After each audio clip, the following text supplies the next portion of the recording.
안녕하세요. 저는 서울 강서구에 사는 여성이에요. TV 속에서만 보던 사연이 저에게도 나타나더라고요. 지금부터 제 이야기를 한번 써볼까 해요. 전 엄마랑 그리고 여동생 셋이서 살았어요. 아빠는 일찍 돌아가셨기도 했고, 엄마 혼자 저희를 힘들게 키웠죠. 어린 나이엔 이게 당연한 줄 알았지만, 나이를 먹고 보니 절대 당연한 일이 아니었다는 것을 뼈저리게 느끼고 있어요.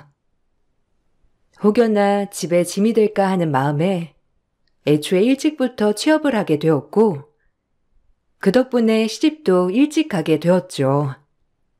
전 물류센터 격리 일을 하고 있었고, 남편은 같은 물류센터 직원이었어요. 자주 보다 보니 정도 들고, 그러다 보니 결혼도 하게 되었죠. 딸린 식구가 많은 남편이었지만 그래도 성실성 하나만 보고 결혼을 결심했죠. 이 남자랑 결혼을 하면 내 눈에 눈물은 안 나겠다 하고요. 제가 결혼도 하고 독립도 하니 엄마는 조금이라도 안도하셨어요. 가뜩이나 대학을 기어이 가겠다는 동생 때문에 경제적으로 많이 힘들어 하셨거든요.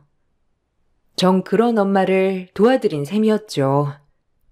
하지만 절대 후회하진 않습니다. 제가 선택한 일이니까요. 미안하다. 너한테 해준 것도 없는데 이렇게 빨리 시집이나 가게 하고. 너도 꿈이 있을 텐데 정말 미안해. 아니야, 엄마 괜찮아. 지금까지 이렇게 키워준 것만으로도 난 너무 기쁘지. 아빠 없이 엄마 너무 힘들었잖아. 안 그래? 아휴, 내 마음 알아주는 건 너뿐이야, 정말. 철도 일찍 들어가지고, 아휴, 너만 보면 왜 이렇게 짠한지 모르겠다, 진짜. 그렇게 생각 마. 내가 선택한 길인데 뭐. 후회 안 해, 엄마. 그러니까 엄마도 이제 좀 여유롭게 살아. 늘 엄마는 절 안타까워 하셨어요. 하지만 엄마조차도 능력이 많이 있었던 건 아니었기에 그저 미안해만 하셨죠. 전 엄마 때문이라도 더 열심히 살아야겠다고 다짐했어요. 하지만 결혼을 하고도 궁핍한 처지였죠. 남편에게 기대고 싶은 마음도 있었지만 남편 또한 저와 비슷한 벌이였기 때문에 거의 그달그달 마이너스만 안 나고 항상 퉁쳐졌던 것 같아요. 너 좋아하는 거 제대로 해주지도 못하고 결혼해가지고 고생만 시키는 것 같아 미안하네. 날 안 만났어야 했는데.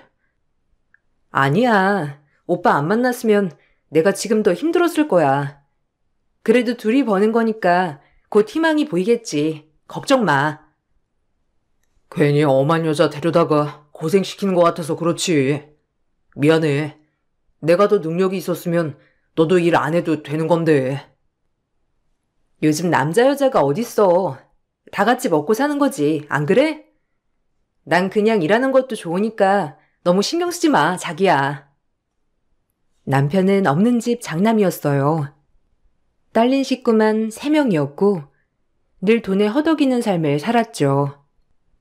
돈을 벌면 어느 정도 시댁에도 생활비를 들여야 했기 때문에 저희 살림은 그렇게 나아지지 않는 삶이었습니다. 그래도 그때까진 남한테 손 벌리지 않고 살 수 있으니 이걸로 되었다고 생각을 하며 위안을 삼았죠. 저희 집 엄마는 따로 병원 청소 일을 하셨기 때문에 그래도 생활비는 들이지 않았거든요. 이제 동생만 졸업 후 취업을 하면 오히려 집이 좀 나아질 거라는 기대도 있었죠. 그냥 항상 희망을 품고 살았던 것 같아요. 없는 돈에 웃음을 잃지 않으려고 부단히 애도 많이 썼지만 지치는 건 어쩔 수 없는 현실이더라고요. 돈이 없으면 사람이 얼마나 여유가 없어지는지 전 어려서부터 많이 느껴봤기 때문에 잘 알아요. 그래서 더 철든 것도 있었고요. 예, 명철이가 이번 달 생활비 30만 원 덜 보냈더라. 너희 둘이 살면서 어떻게 이렇게 매몰차? 어? 이제 장가 갔다고 네가 조종하는 거 아니야? 나 명철이 하나 바라보고 살았다. 우리 장남이 이 정도는 해야지, 안 그래? 내가 너무하다고 생각하니? 어머님, 저희도 살기 힘들어요. 이번 달엔 보너스도 없었고 명철 씨 병원 검진도 있어서 조금 빠듯했어요. 저희가 신용카드를 쓰는 것도 아니고 있어서 안 드리는 것도 아니에요. 이제 도련님들도 일하지 않나요? 일하는 걸로 알고 있는데. 걔네가 벌어봤자 얼마나 벌어? 그리고 걔네는 뭐 나가서 돈 안 쓰냐? 장남이라고 하나 있는 거 뼈 빠지게 키워놨더니 이제 돈을 덜 준다 이 말이야? 그래, 너네가 아주 시애미를 무시하는 거지. 남편이 일찍 죽고 나 홀로 얼마나 힘들었는데 이렇게 날 홀대해? 이래서 빨리 죽어야지. 그래야 이 꼴 저 꼴 안 보지. 아이고 명철 아버지, 나 좀 데리고 가요. 어머님은 늘 저희만 보시며 돈돈돈 하셨어요. 거의 저희 남편이 통장이나 다름없었죠. 어머니도 홀로 남편을 여의고 힘들게 자식들을 먹이고 입히느라 힘들었다고 하시더라고요.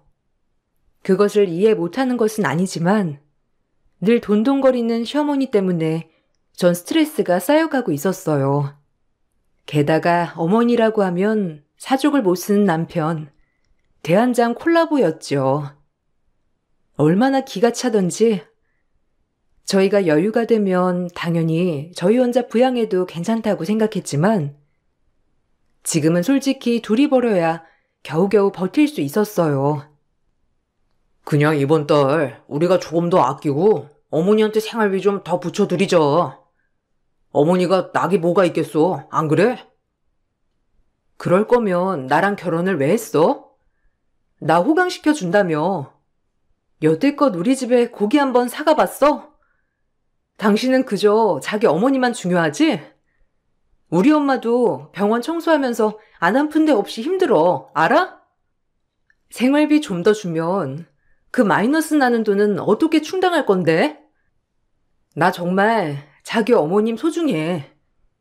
그런데 우리 이렇게 마이너스 내가면서 하는 건 아니잖아, 안 그래? 안 하겠다는 게 아니라 도련님들이랑 같이 충당하자는 거야. 그게 맞는 것 같기도 하고 이번 일은 내 얘기 들어줬으면 좋겠어. 나도 정말 여유 있으면 이러지 않아, 자기야. 내가 대리운전이라도 뛰면 되잖아. 그렇게 너무 몰고 가지 마. 우리 엄마가 불쌍하지도 않냐? 가뜩이나 힘들어 하시는데. 뭐가 불쌍하다는 거야? 자기야, 우리 엄마도 아빠 일찍 돌아가시고 혼자 고생하신 분이야, 지금까지. 근데 나한테 손 안 벌리려고 그렇게 아등바등 사시는 거 안 보여? 자기 엄마만 불쌍하지? 아무튼 생활비 더는 못 드려. 우리도 너무 빠듯하고 도련님들도 있잖아. 자기만 자식이야? 도련님들한테도 이 문제는 정식으로 의논해 봐야겠어. 우리만 자식 아니잖아. 난 그렇게 생각해. 전 이 문제만큼은 칼이었어요. 남편 혼자 외동도 아니고 굳이 도련님들도 있는데 이렇게 남편만이 혼자 어머님을 부양한다는 게 제 상식으론 이해가 가지 않더라고요. 그래서 도련님들을 불러다가 얘기를 했어요. 다들 이제 사회생활을 하는 사람들이었으니까요. 하지만 도련님들은 내켜하지 않더라고요. 이제 본인들 밥벌이는 다 하는 걸로 알고 있는데도 불구하고 말이죠. 어이가 없었어요. 이제 우리 형제들 각자 얼마씩 해서 한 달에 어머님 생활비 드리는 걸로 해요. 저희 쪽만 부담하기에 솔직히 버겁네요. 에이, 형수. 우리가 벌어봤자 얼마나 번다고. 형이 더 많이 벌잖아요. 저희는 기껏해야 반값 내고 나면 생활비 정도인데. 이것마저 엄마한테 드리면 진짜 밥도 못 먹어요. 사회 초년생이 무슨 힘이 있나요? 당분간 저희는 빼주세요. 좀 더 벌면 그때 할게요. 그러게요, 진짜. 저희가 뭐 있는데 안 하는 것도 아니고 없어서 그런 건데 당분간만 이해해 주세요, 형수님. 네? 도련님들은 사회 초년생이란 이유로 어머님에게 생활비를 드리는 게 버겁다고 하더라고요. 솔직히 마음속에서 쌍욕이 나왔지만 애써 침착하고 우아하게 말하려고 노력했어요. 남편에게도 이런 일이 계속되면 정말 힘들 것 같다고 얘기를 했기 때문에 남편도 어느 정도 저를 돕는 신용을 하더라고요.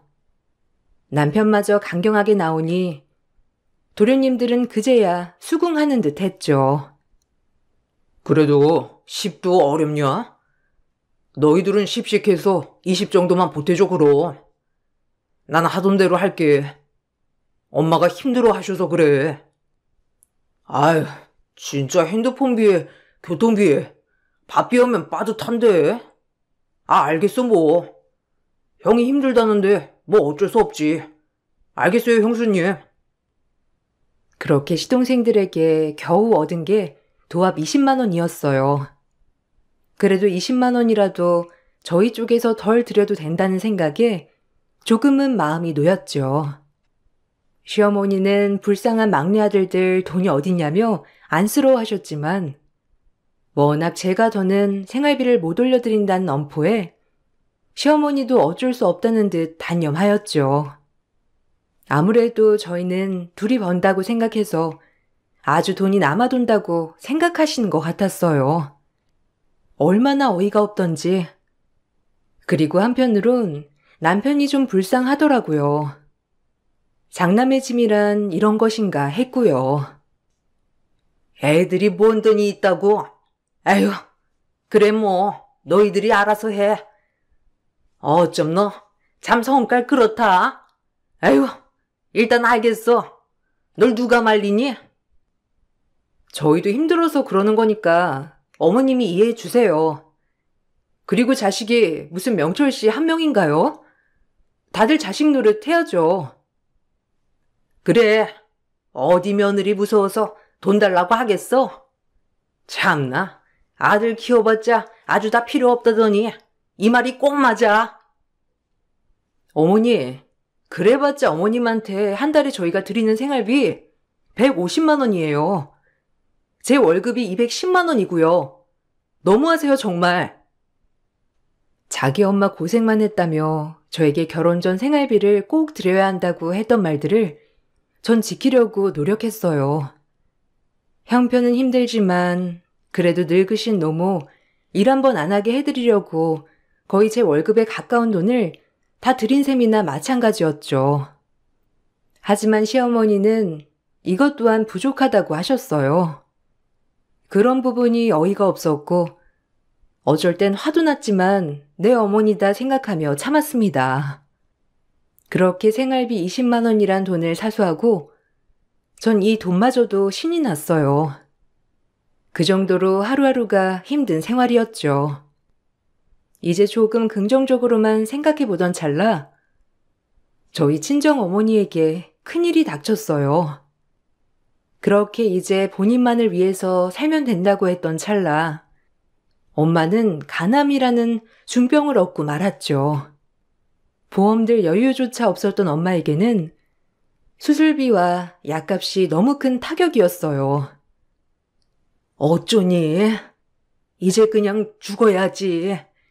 내가 어떻게 돈도 없는데 하필 내가 암에 걸려. 미안하다 정말. 해준 것도 없이. 아니야 엄마. 내가 어떻게든 해볼게. 그러니까 수술 받고 항암도 받자. 돈은 어떻게든 구하면 돼. 나 모아놓은 돈도 있고. 엄마 건강이 중요하지. 지금 돈 걱정할래? 그런 말 하지 말고 몸 상태나 신경 써. 알겠지? 나 엄마 아픈 거 진짜 싫단 말이야. 저도 앞이 캄캄했어요. 당장 모아놓은 돈도 돈이지만 계속되는 항암 치료에 약값까지 정말 눈앞이 캄캄하더라고요. 그리고 이 세상 모든 것들에게 다 원망스럽더라고요. 왜 하필 우리에게 이런 일이 일어났나 싶으면서 정말 속상했죠. 그래도 부부라고 전 남편에게 이런 사실을 얘기하며 같이 어떻게 하면 좋을지 얘기를 해야겠다고 생각했어요. 하지만 돌아오는 대답은 냉혹했죠. 전 그동안 제가 시어머니에게 정말 잘했다고 생각을 했기 때문에 남편이 이럴 줄은 몰랐어요. 뒤통수를 세게 맞는 듯 했죠. 엄마, 어떡하지? 지금 당장 수술 받으셔야 하고 항암도 여러 번 해야 한대. 약값도 약값이고 자기 혹시 돈 좀 있어? 내가 돈이 어딨어. 나 궁핍한 거 당신이 제일 잘 알잖아. 그리고 장모님은 그 연세에 지금까지 모아놓은 돈도 없대. 뭐? 혼자 힘으로 자식들 키우면서 돈을 어떻게 모아? 가뜩이나 민지는 졸업도 안 했는데 뻔히 알면서 그래? 아휴, 모르겠다. 솔직히 민폐지. 없이 살수록 건강을 잘 챙겨야 했는데 그동안 검진 한번 안 받고 뭐 하셨대? 아, 진짜 말 막하네. 우리 엄마가 돈이 많았으면 검진 안 했겠어? 같이 없이 사는 처지에 말을 꼭 그딴 식으로 해야 해? 당신 진짜 정 떨어진다. 이제 알겠어. 난 그냥 너네 집 생활비나 보태주는 사람이었지? 너네 엄마가 아팠어 봐. 나한테 돈 안 달라고 했겠어? 진짜 웃긴다. 민폐라고? 하, 너네 엄마 아프면 내가 똑같이 얘기해줄게. 알겠어? 됐다. 내가 뭘 바래. 그리고 그동안 내가 어머님한테 줬던 돈 생각해봐. 난 왜 헌신했니 그럼? 진짜 부질없다. 이제 돈 못 들여 더 이상. 전 진짜 믿는 도끼에 발등 찍히는 기분이었어요. 그딴 식으로 말하는 남편을 보고 있자니 남편은 철저히 남의 편이더라고요. 그리고 이 일이 있고 나서 얼마 후 남편이 시어머니에게 무슨 소리를 했는지 저에게 전화가 와 막말을 쏟아내시더라고요. 예, 명철이한테 얘기 들었어. 너희 엄마 암 걸렸다며? 아니 그래서 뭐 돈을 명철이 보고 해달라는 거야 뭐야? 네? 아니요. 돈 해달라고 한 적 없고요. 남편으로서 그냥 의논을 했을 뿐이에요. 그리고 남편이니 당연히 금전적으로도 도움을 받을 수 있지 않을까 생각은 했고요. 제 말이 잘못된 건가요? 그것 때문에 아침 대바람부터 전화하신 거예요? 그래. 내가 어제 잠을 못 잤어 아주. 아니 네 엄마 아픈 걸 가지고 왜 명철이 보고 어쩌라고 말하는 거야? 가뜩이나 애 얼마나 심란하겠어. 안 그래? 너 아주 웃긴다. 이러려고 결혼했지? 뜯어먹으려고 해도 유분수지. 너희 집 일 너희가 알아서 해. 어머니, 너무하시네요. 저 지금껏 어머니 생활비 드리면서 한 번도 명철 씨 보고 너네 엄마라고 한 적 없어요. 당연히 제 어머니라고 생각해서 힘들지만 어떻게 해서든지 생활비를 드리려고 했고요. 그런데 지금 저희 집 일은 저보고 알아서 하라고요? 아니, 결혼을 했으면 출가 외인이지. 왜 이런 얘기를 하냐고? 막말로 팔자가 그거밖에 안 되나 보지. 안 그래? 아유, 기막혀. 매달 생활비는 꼬박꼬박 보내라. 너네 엄마 아픈 건 아픈 거고 나 줬던 건 주라고. 알겠어? 아니 너네 엄마는 왜 이렇게 민폐야? 여러 군데. 전 어머님의 얘기에 분통이 터져 전화를 끊어버렸고 계속 울리는 전화를 받지도 않았어요.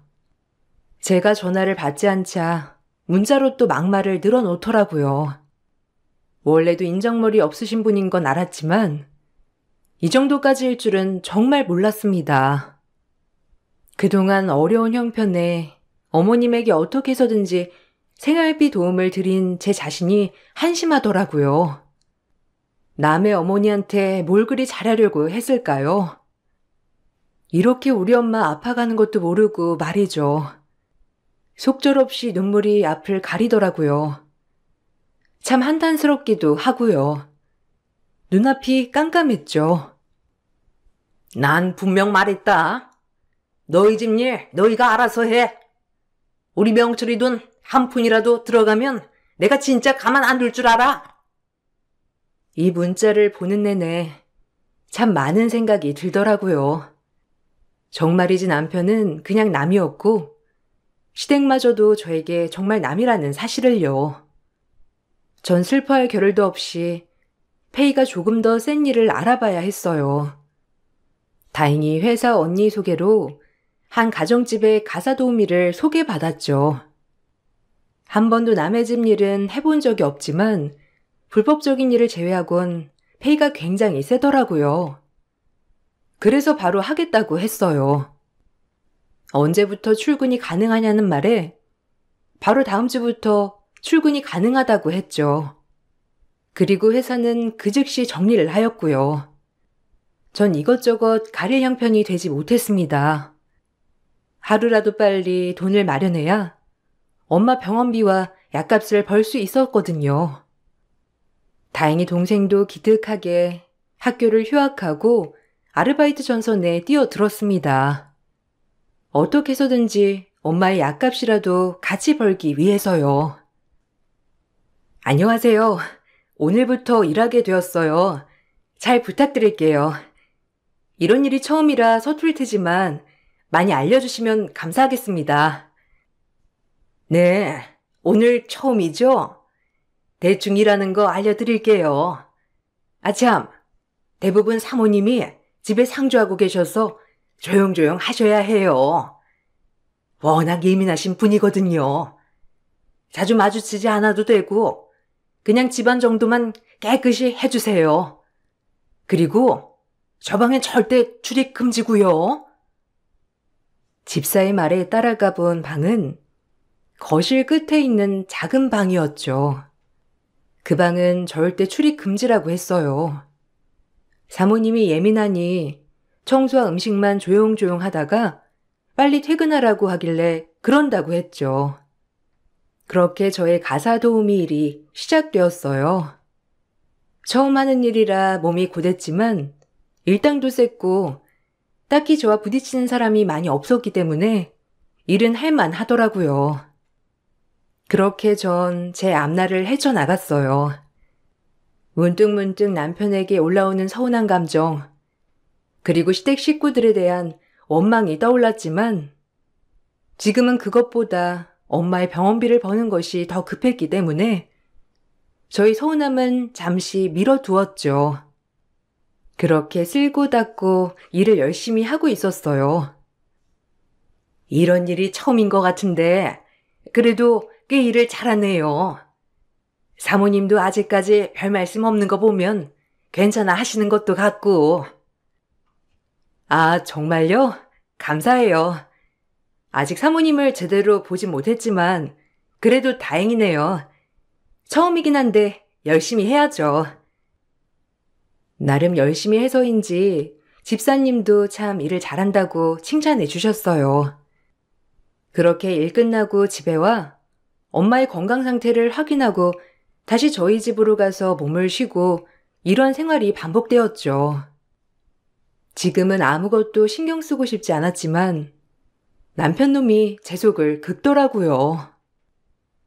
요즘 무슨 일을 하고 다니길래 이렇게 귀가가 늦어?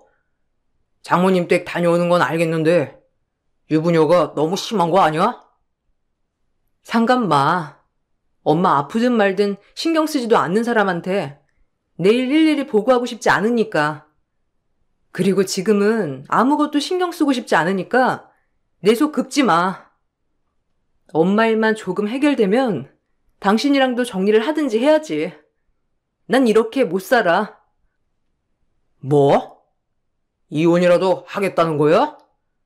그래, 누가 무서울 줄 알고? 병든 엄마 뒤치다꺼리 해하는 너 같은 거 나도 필요 없어. 꽤 오랜만에 남편과 대화를 한 것 같은데 참 또다시 상처를 주더군요. 얼마나 마음이 무너지는지 하지만 굳게 마음을 다잡았어요. 내가 지금 이럴 때가 아니라고 생각을 했거든요. 일단 엄마는 급한 수술을 마치셨고 항암을 준비하고 계셨죠. 중간중간 제가 전화를 받지 않자 시어머니는 코빼기도 비추지 않는다며 문자 폭언을 멈추지 않았지만 무조건 무시했어요.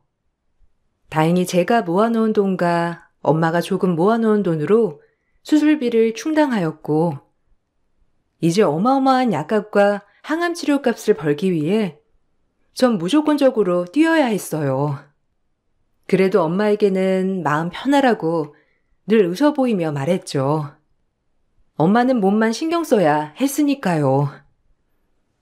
저 집사님, 오늘은 주방 쪽 청소하면서 이것저것 밑반찬 만들어 놓으려고 하는데 괜찮을까요? 너무 창거리가 없어서. 아, 네. 그렇게 하도록 해요. 너무 시끌벅적하게만 안 하시면 되니까 적당히 준비하시고 오늘 그거 마치면 퇴근하세요.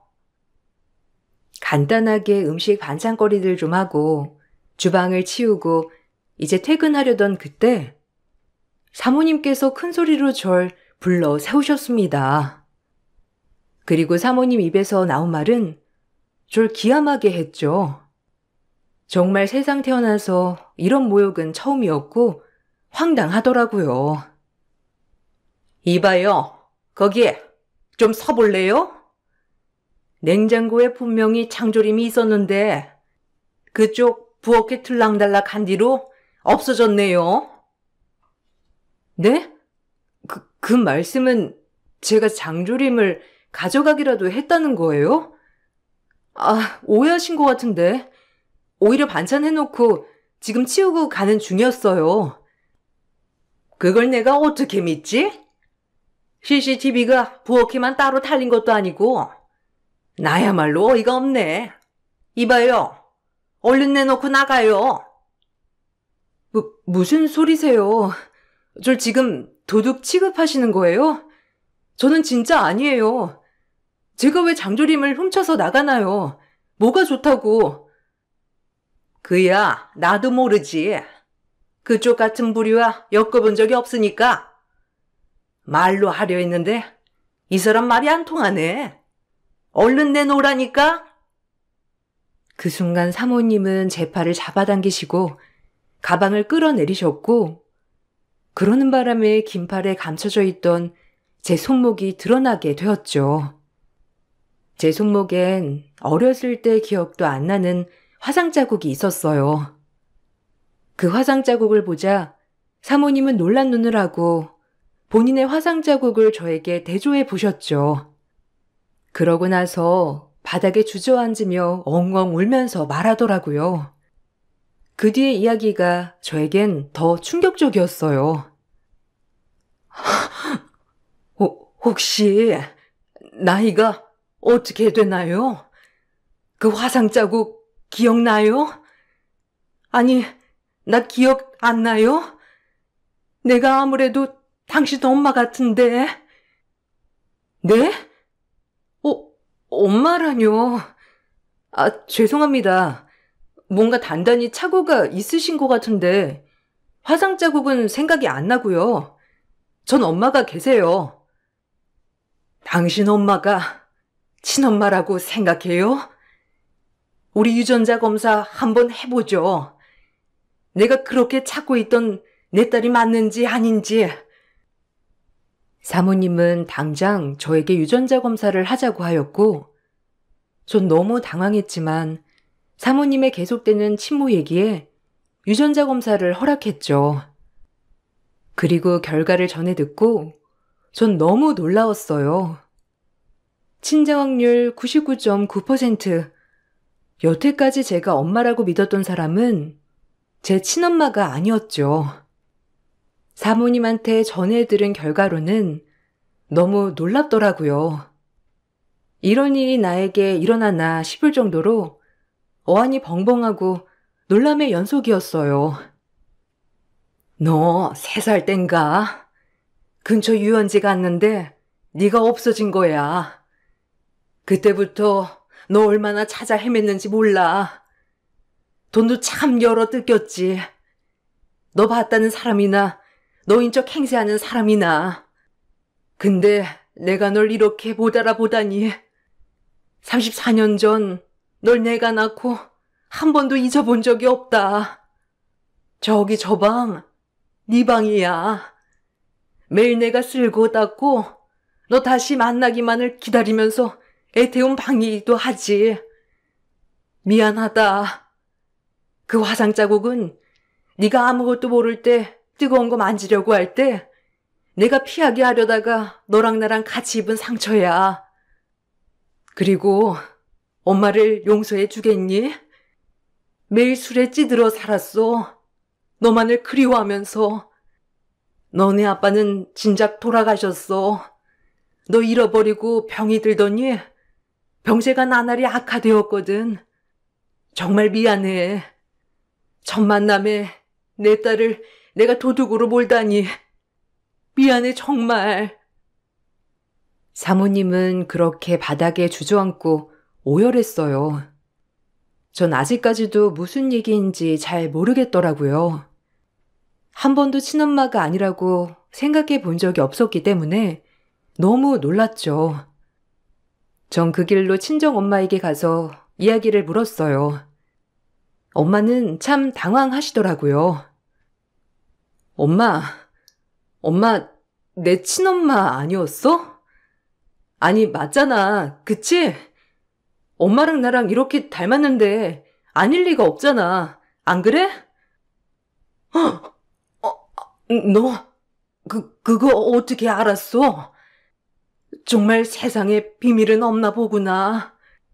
사실 너, 한 4살 때인가? 이상하게 네가 아빠를 그렇게 따라오더래. 네 아빠는 그냥 길 잃은 애인 줄 알고 밥도 사 먹이고 부모 찾아주려고 했는데 그렇게 나타나지 않았어.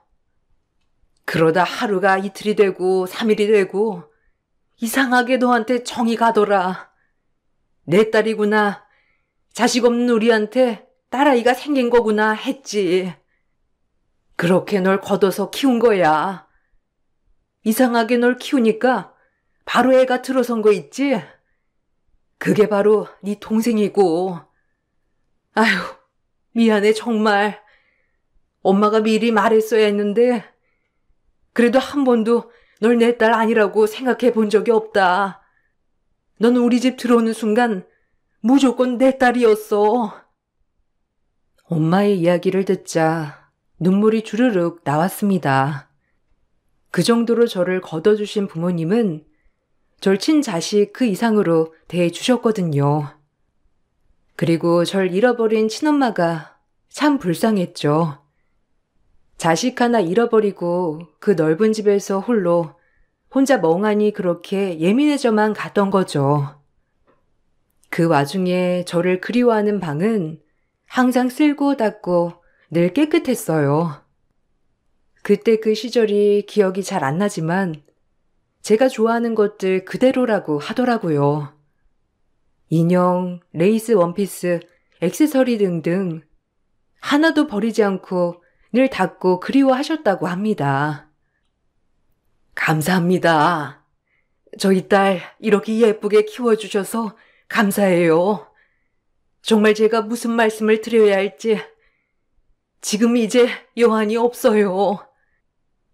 아니에요. 제가 감사하죠. 전 늘 부족했어요. 공주처럼 살 수 있었던 것을 괜히 저희 집에 들어와서 늘 돈에 허덕이게 만들었어요. 지금도 마찬가지고요. 전 정말 도움이 하나도 되지 않던 엄마입니다.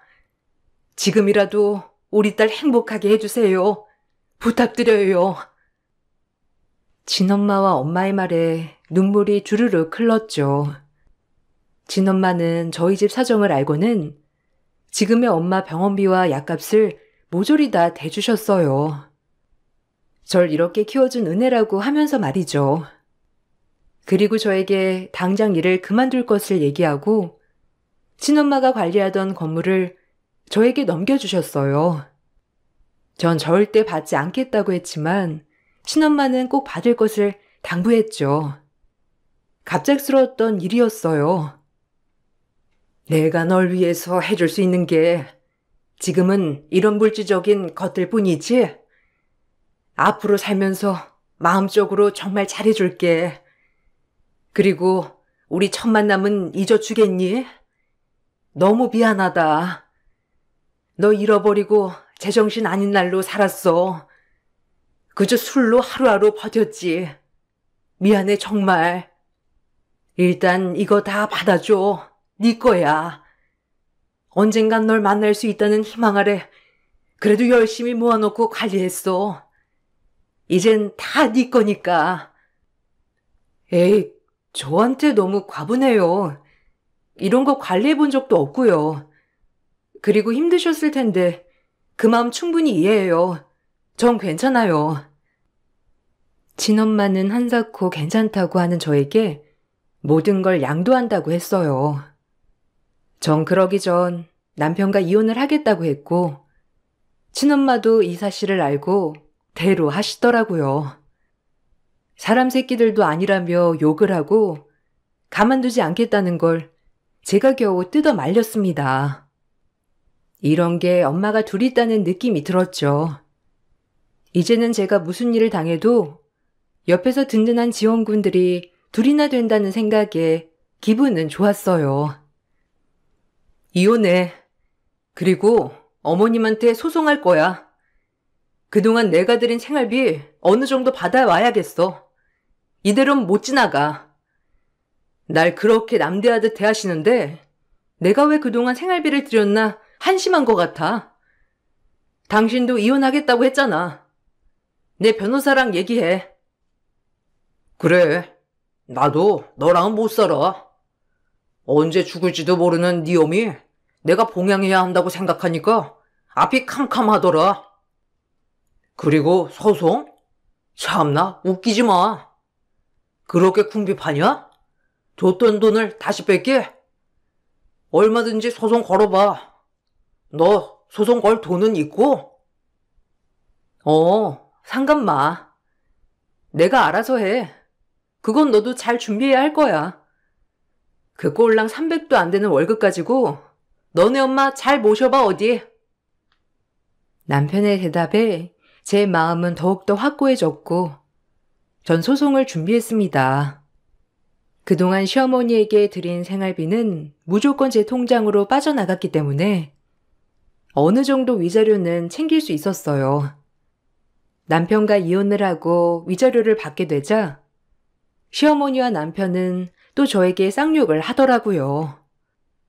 시어머니는 그렇다 쳐도 제가 선택한 남편이 정말 이런 사람이었나 생각이 들더라고요. 돈에는 장사 없다더니 말이죠. 뭐? 준 돈을 다시 토했네? 이 천하의 나쁜 년 같으니라고. 너도 네 어미처럼 빨리 병 걸려서 대줘버려라. 아주 나쁜 년. 참나 어이가 없어서 원. 몸이 꾸디가 이러는지 전혀 상상도 안 가지만 그래 구질구질한 데서 빨리 헤어나오길 잘했지. 이제 다신 보지 말자. 그리고 무슨 일이 있어도 연락 마. 아줌마. 엄마 지금 수술 아주 잘 돼서 쾌차하고 있으니 악담 사절려. 그리고 심보나 그렇게 쓰지 마요. 없던 병도 걸릴라. 이제 그 집구석 아등바등 잘 살아봐. 지긋지긋한 구제불능 인간들 같으니라고. 전 자리를 박차고 나왔고 몇 주가 흘러 남편은 제가 상속녀가 됐다는 것을 친한 회사 언니에게 듣고 저에게 연락을 해오더라고요. 그렇게 쌍욕하던 시어머니도 마찬가지로요. 아무래도 돈밖에 몰랐던 시어머니는 절 놓친 걸 더 안타까워 하셨죠. 얼마나 가증스럽던지 오히려 이 사실을 알게 된 게 정말 통쾌했죠. 이렇게 돈 앞에 간사한 인간이었다니 생각이 들더라고요. 너 친엄마 따로 계시다며? 미니 씨한테 들었어. 아니 왜 말을 안 했어? 진작 말해주지. 우리 만나서 얘기하자. 누구세요? 차단할 거니까 연락하지 마. 목소리 왜 저래? 이제서야 기어 들어가는 척이야? 당신이 정말 이런 사람일지 몰랐어. 제가 이 말을 하자마자 시어머니가 가로채서 전화를 받더니 애걸복걸을 하시더라고요. 빨리 죽으라는 둥 폭언은 온데간데 없고요. 그렇게 돈에 있어서는 강약약 강인 사람들이었죠. 오히려 통쾌하고 속이 시원하더라고요. 이미 이혼을 마친 상태라서 더 그렇고요. 예, 미안하다. 나 때문에 그러니? 내가 너 화풀릴 때까지 연락 안 할 테니 우리 명철이한테 한 번만 기회를 줘, 어? 아줌마, 명철이고 나발이고 전 다 싫어요. 그 집구석. 빨리 법원에서 판결 나온 위자료 집행이나 이행하세요. 아줌마 욕심이 이 화를 부른 거야, 알아? 그렇게 돈 없는 친정엄마 구박하며 악담을 하더니 돈 많은 친정엄마 생겼다니까 이제서야 알랑방기? 애 없을 때 이혼하길 잘했지. 당신이랑 조금이라도 피로 연결되어 있는 거 끔찍하거든. 하여튼 밑바닥 잘 봤수다. 그럼 이만. 전 매몰차게 전화를 끊어버렸죠. 그리고 지금은 시간이 좀 지난 상태예요. 친정엄마는 무사히 항암을 마치셔서 추적 관찰 중에 있고요. 전 친정엄마와 친엄마 사이를 오가며 지내고 있죠. 친정엄마도 절 키워주신 소중한 엄마니까요. 저 역시 이렇게 얼떨떨할 수 있는지 생각이 들지만 오히려 지금은 엄마가 2명이니 천군만마를 얻은 것 같이 기쁩니다. 친엄마는 저한테 뭐가 그렇게 미안한 게 많은지 매번 잘해주시려고만 하시고요. 다행히 친엄마는 술도 끊으시고 이제 쾌활하게 지내려고 노력하세요. 그런 엄마들을 보고 있으니 저까지 마음이 참 뿌듯하더라고요. 지금 이제 제 소망은 저희 가족 아프지 않고 건강하게 이 시기를 잘 보내서 행복하게 지내는 거 딱 하나 소망하는 거랍니다. 여러분들도 건강 잘 챙기세요. 건강이 보약이더라고요. 제 글 읽어주셔서 너무 감사드리고 이만 글을 마치겠습니다. 안녕하세요. 저는 최근에 새 출발을 시작한 40대 후반 여자입니다. 사람은 누구나 자신이 살아온 과거의 잘못된 선택을 후회하는 경우가 있습니다. 저 또한 다시 과거로 되돌아가고 싶을 만큼 후회되는 삶을 살아왔지만 지금이라도 제 인생을 다시 찾았다는 거에 감사하며 살아가고 있어요. 남편과 결혼 생활한 지 16년 차가 넘어갔지만 인연이 아니라는 것을 느끼게 되면서 이혼을 결정하게 되었고 지금은 중학생이 된 아들, 딸과 함께 살아가고 있습니다. 모든 걸 정리하게 되니 지금 제 마음은 한결 편안해졌어요. 여유가 생긴 지금 살아온 인생을 되돌아보니 무엇 때문에 발버둥 치면서 살아왔는지 모르겠습니다. 한 번뿐인 삶을 좀 더 여유 있게 즐기면서 살아도 되는 거였는데 누구나 그렇듯 먹고 살기 위해 앞만 보면서 달려오다 보니 제 몸 하나 챙기지 못했던 것 같아요. 어느 날부터인가 아랫배가 부풀어 오르는 느낌이 들었고 생전 처음 겪어보는 통증과 하혈을 해서 몸에 문제가 생긴 것 같다는 확신이 생겼을 때 저 혼자 병원을 찾아간 적이 있었어요.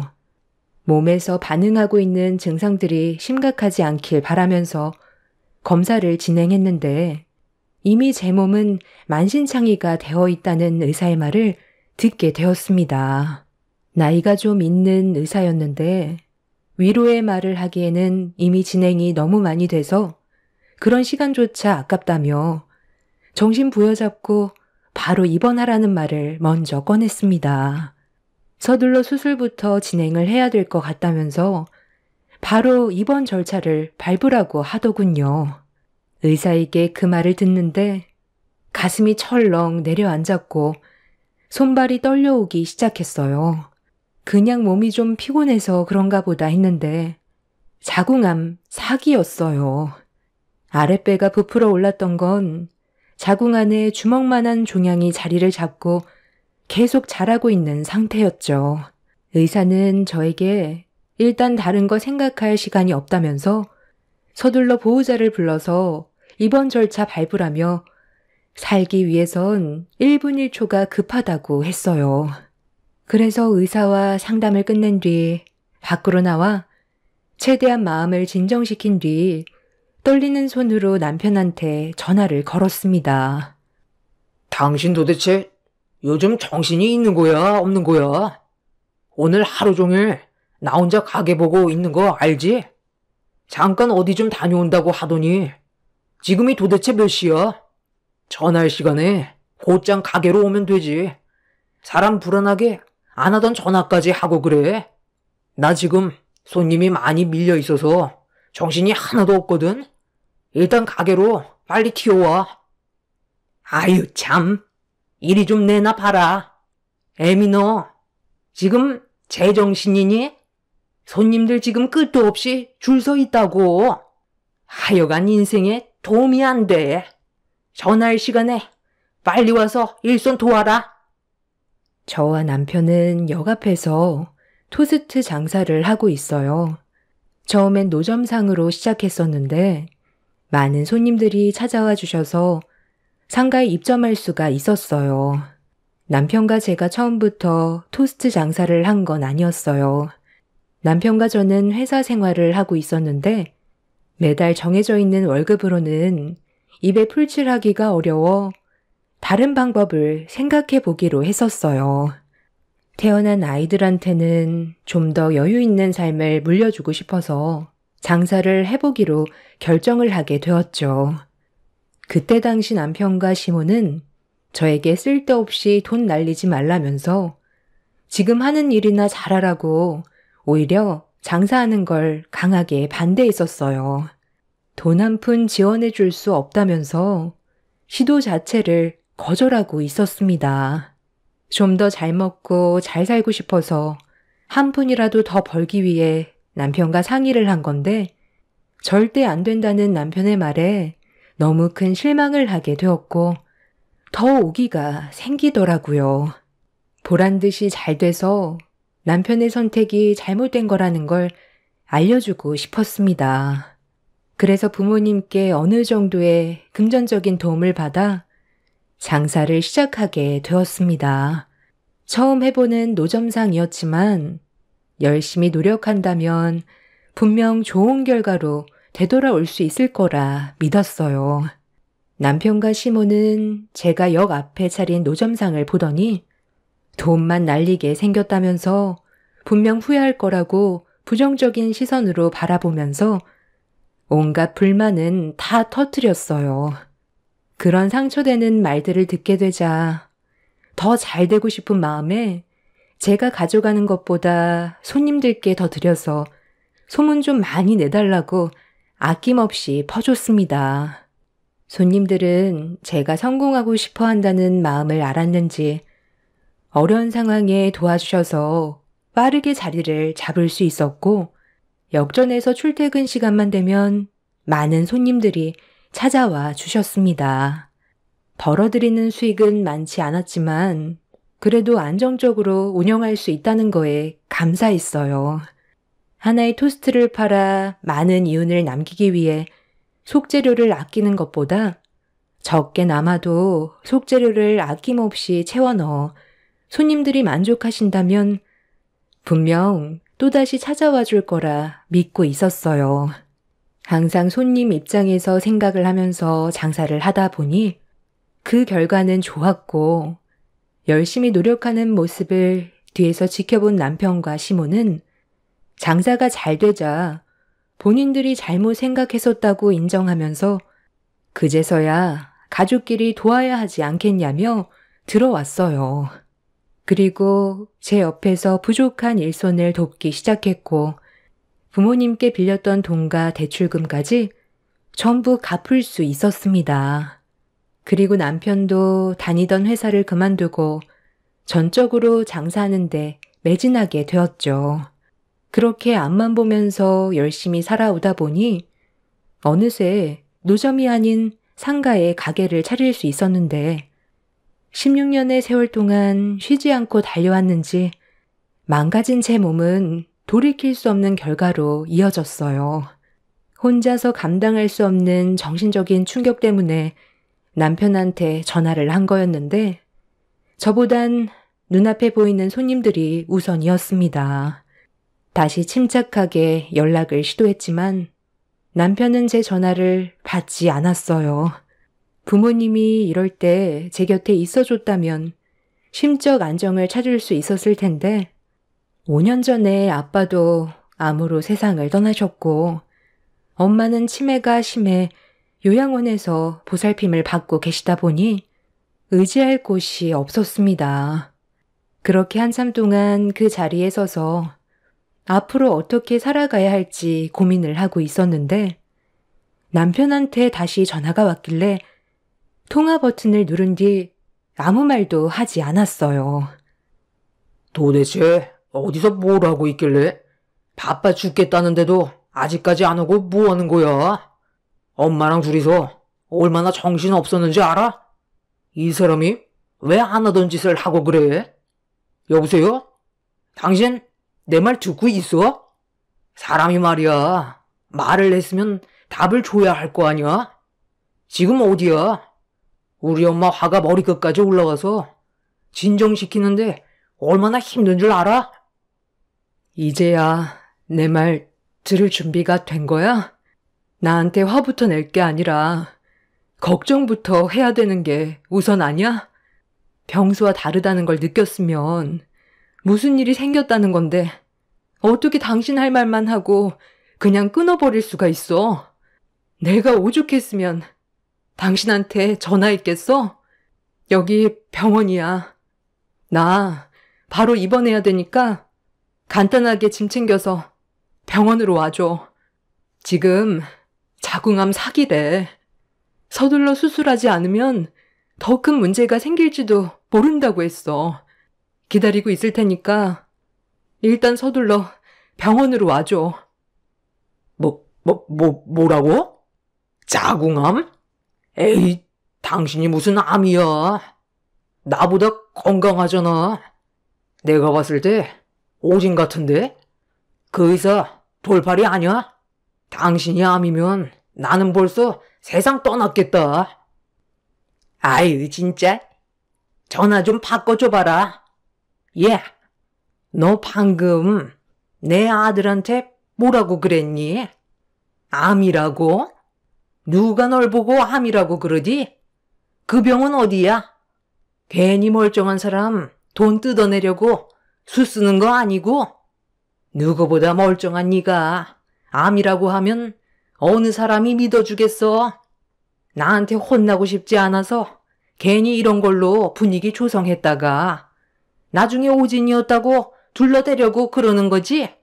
솔직히 말해봐라. 요 며칠 가게 문 닫고 쉬고 싶다고 했었는데 내가 반대해서 지금 이런 식으로 사람 고생시키는 거지? 어머님, 저 지금 말장난할 기분 아니에요. 못 믿겠으면 병원에 와보면 되잖아요. 지금 입원 절차 받고 바로 수술 들어가야 되니까 그이 좀 바꿔주세요.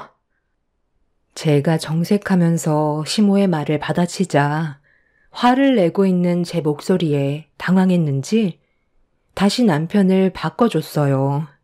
참고 있던 감정을 터뜨리게 되자 그제서야 남편은 짐을 챙겨 병원으로 왔어요. 붉어진 얼굴로 남편을 노려보고 있는 눈빛에 뒤늦게서야 분위기 파악을 하던 남편은 사태의 심각성을 알게 되었고 저는 곧바로 수술 일정을 잡게 되었습니다. 병원에 입원을 하게 되자 아이들도 많이 놀랐는지 눈물을 흘리는데 그 모습이 너무 마음이 아팠어요. 그동안 잘 살아보겠다고 앞만 보며 달려오다 보니 뒤늦게서야 아이들이 눈에 들어왔어요. 아이들이 중학생이 되어버린 시간 동안 제대로 된 가족여행 한번 못 가보고 아이들과 함께 시간을 보내준 적이 많이 없어서 그동안의 미안함이 한꺼번에 몰려와 결국 눈물이 터져 나왔습니다. 그렇게 저는 며칠 뒤 수술을 하게 되었고 경과를 좀 더 지켜봐야 했어요. 그리고 이미 다른 곳에도 전이가 됐을 가능성이 높아 추가적으로 검사도 진행했는데 의사가 어느 정도 예상했던 대로 제 몸 다른 신체 부위에 암세포가 이미 전이가 되어 있었어요. 상당히 심각한 얼굴로 저를 바라보던 의사는 2차 수술을 준비해야 될 것 같다며 자궁암보다 더 심각한 곳에 암이 위치해 있었어요. 위에도 종양이 자라고 있어 몸이 어느 정도 회복이 됐을 때 곧바로 수술을 하기로 일정을 잡았습니다. 이래가지고 어떻게 버틸 수 있다는 거야? 괜히 돈만 날리는 거 아니니? 그동안 힘들게 벌어모은 돈 지금 전부 다 탕진하고 있잖아. 이래서 내가 암보험 하나 들어놓으라고 얘기했는데 내 말은 귀담아 듣지도 않더니만 결국 이를 이 지경까지 만들어 놓니? 이제 어떡할 거야? 앞으로의 계획은 있기라도 한 거야? 그 보험도 제가 겨우 들어놨던 거, 예전에 준호 아빠가 급전이 필요하다고 해지했던 거 잊으셨어요? 지나간 일 후회해서 뭐해요. 일단 수술이 잘 되길 바라야죠. 저도 제 몸이 이렇게까지 망가져 있을 거라곤 전혀 모르고 있었어요. 그래도 자궁 안에 암이 생겨서 그나마 이 정도로 끝난 거라고 위에 난 종양만 성공적으로 제거한다면 급한 불은 끌 수 있을 거라고 했어요. 이번 수술만 잘 끝나서 태어나면 앞으로 좀 더 여유 있게 살아가려고요. 그동안 일만 한다고 애들과 시간도 못 보냈었는데 몸이 망가지면 아무 소용 없다는 거 이번에 뼈저리게 느꼈어요. 지금은 최대한 스트레스 안 받는 게 우선이래요. 나는 너 때문에 스트레스 받는다. 내가 암에 걸리겠다고. 앞으로 얼마나 더 많은 돈이 들어가겠어? 그동안 벌어모은 돈이 수술을 하려고 모은 건 아니잖아. 이런 몸으로 어떻게 살아갈 거야? 어떻게 된 게 너희 집안은 멀쩡한 사람이 한 명도 없냐? 너 태어난다 해도 내 아들은 죽어라 고생만 할 거 아니야? 너 때문에 우리 아들이 왜 희생을 해야 되는 거니? 똑같이 생활했는데 왜 너한테만 문제가 생긴 거냐고. 아무리 생각해봐도 이건 정말 아닌 것 같다. 인생이 길지도 않고 눈 깜빡하면 세월 다 가는데 남은 인생 병수말만 들다가 세상 떠날 네 아들이 너무 불쌍해서 고민 끝에 결정한 거니 너도 내 의견에 존중해 주는 게 좋을 거다. 퇴원하게 되면 둘이 그만 정리해라. 어차피 벌만큼 벌었으니 재산 분할해서 각자 살 길 찾는 게 좋지 않겠니? 너는 내 의견에 찬성하지? 그러니까 지금 이 사람과 이혼하라는 거예요? 제 몸이 이러니까 더 이상 쓸모없다고 판단한 거네요. 그동안 제가 가정을 위해 어떠한 삶을 살아왔는지 두 눈으로 전부 봐왔으면서 이제 단물 다 빠진 것 같으니까 갈라서라고요?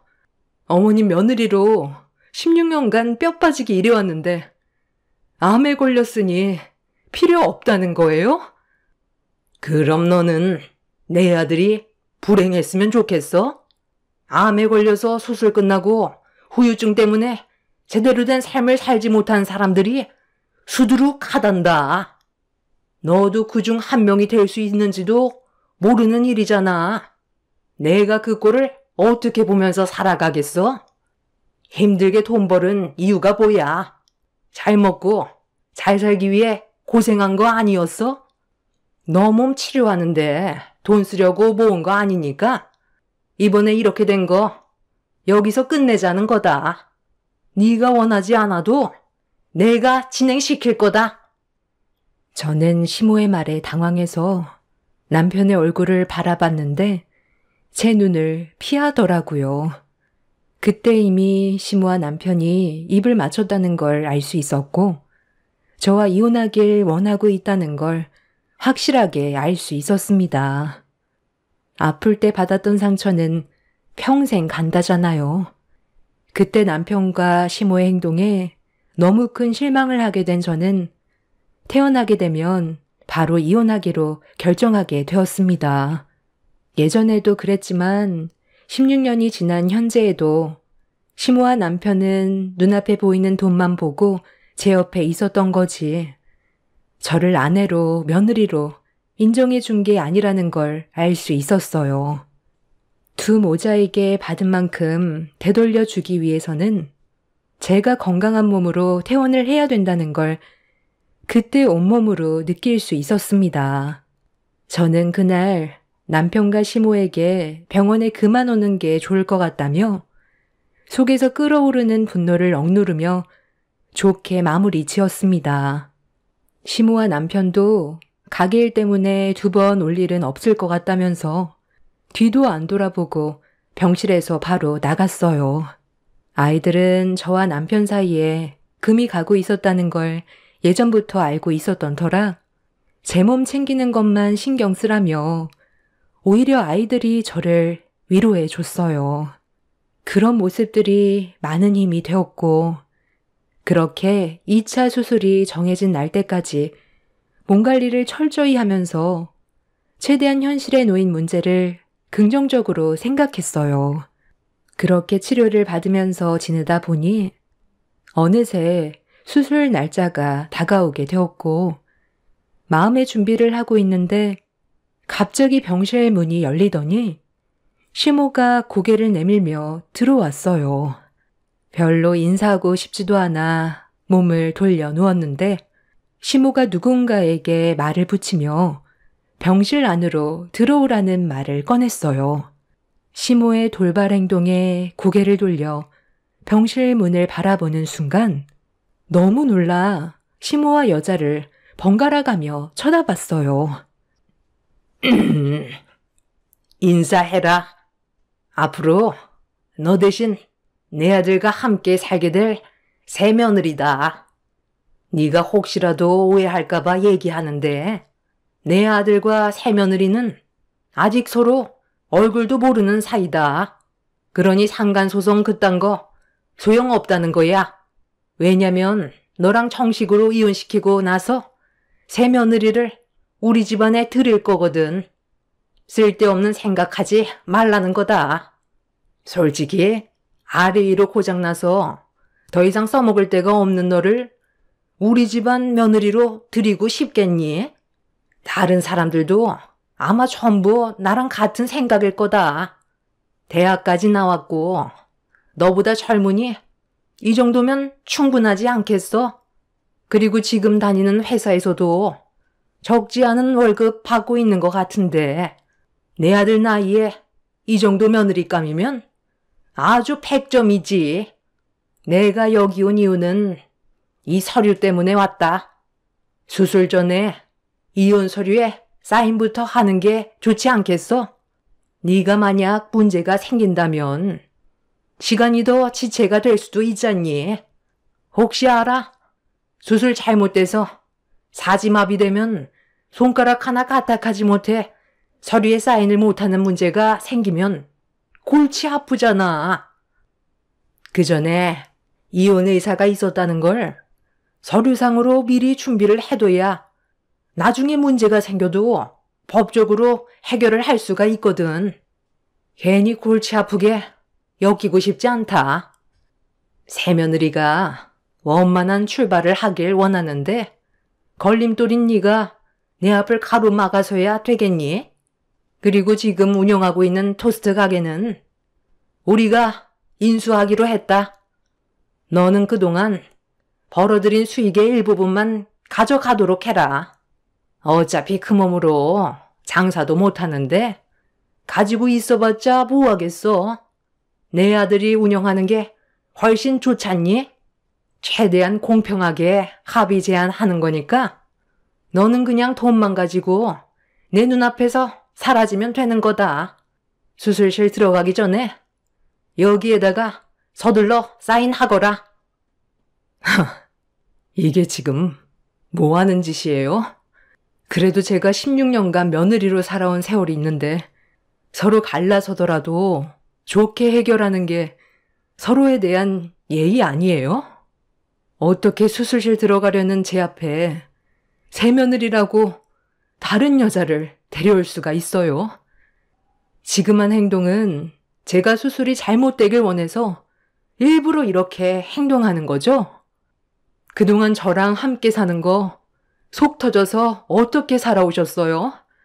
저도 더는 며느리 역할 하고 싶지 않고 어차피 이혼하기로 했으니 최대한 빨리 서두르는 게 좋겠죠. 그동안 장사하면서 벌어들인 수익은 제가 가져갈 거예요. 토스트 가게 둘이서 한번 잘 운영해 보세요. 저 없이 장사가 잘 될 거라 생각하는 것 같은데 정말 꿈도 크시네요. 저는 조금의 망설임도 없이 합의 이혼 서류에 도장을 찍었어요.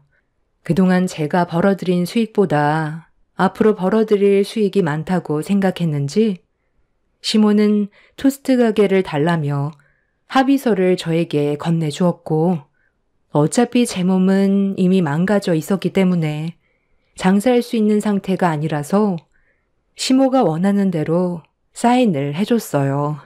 그렇게 본인이 원하는 걸 얻게 된 시모는 표정 관리가 안 될 정도로 입이 찢어져서는 저에게 수술 잘 받으라면서 자리에서 일어났어요.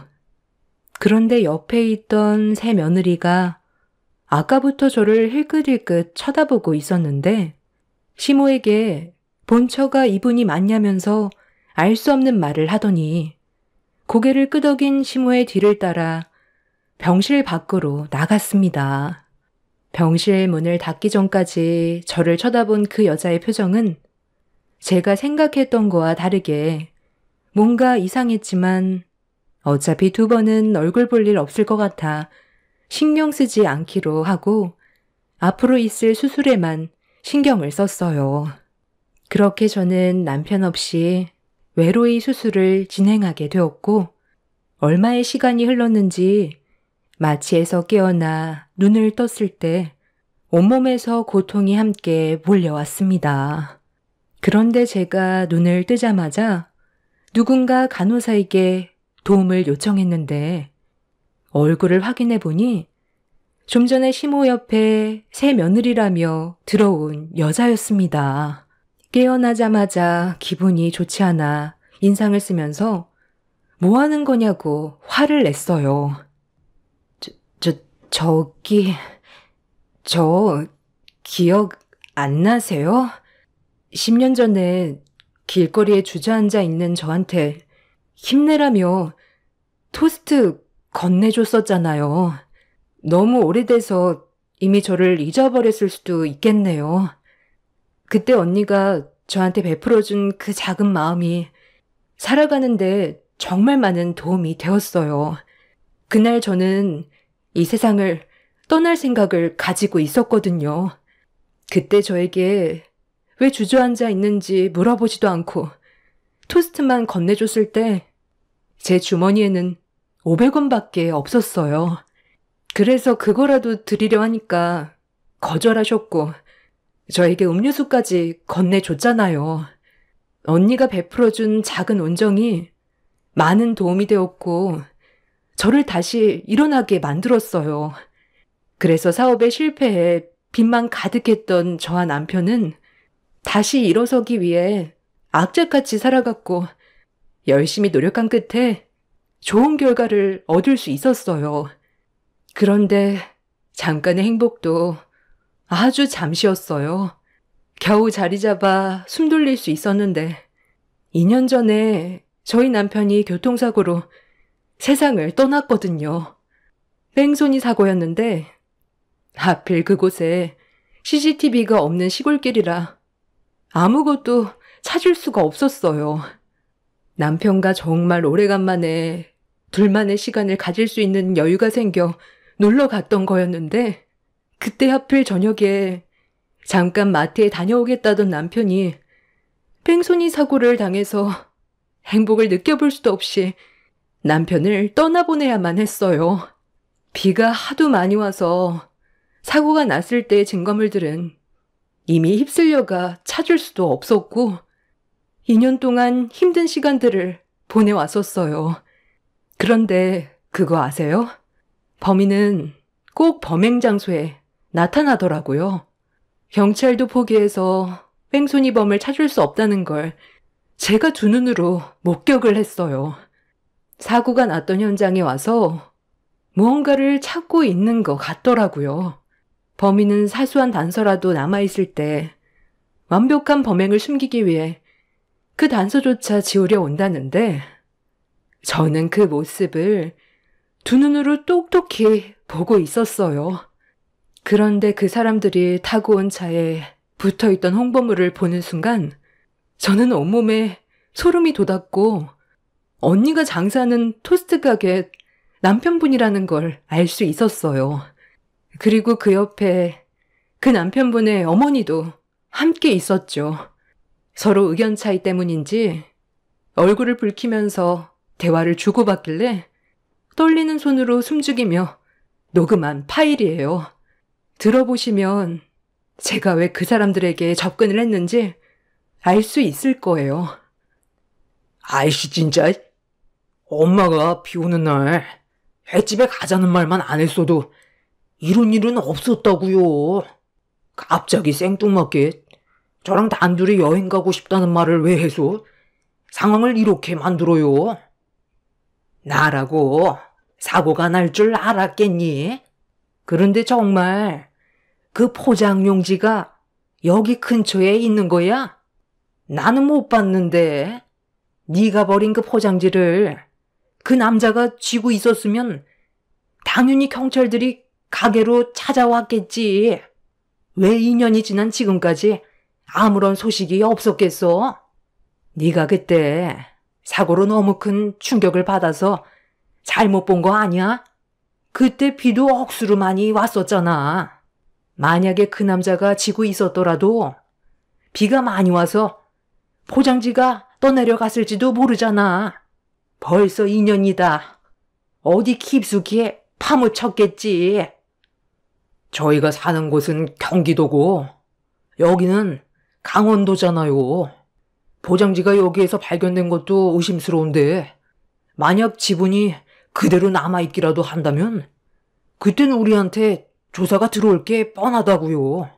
그렇게 되면 사고 이력 수리 조사하게 될 테고 엄마랑 저는 뺑소니로 징역을 살게 된다는 거 몰라요? 그걸 찾아야 두 발 뻗고 살 수 있어요. 벌써 포장지는 다 찢어져서 없어졌지.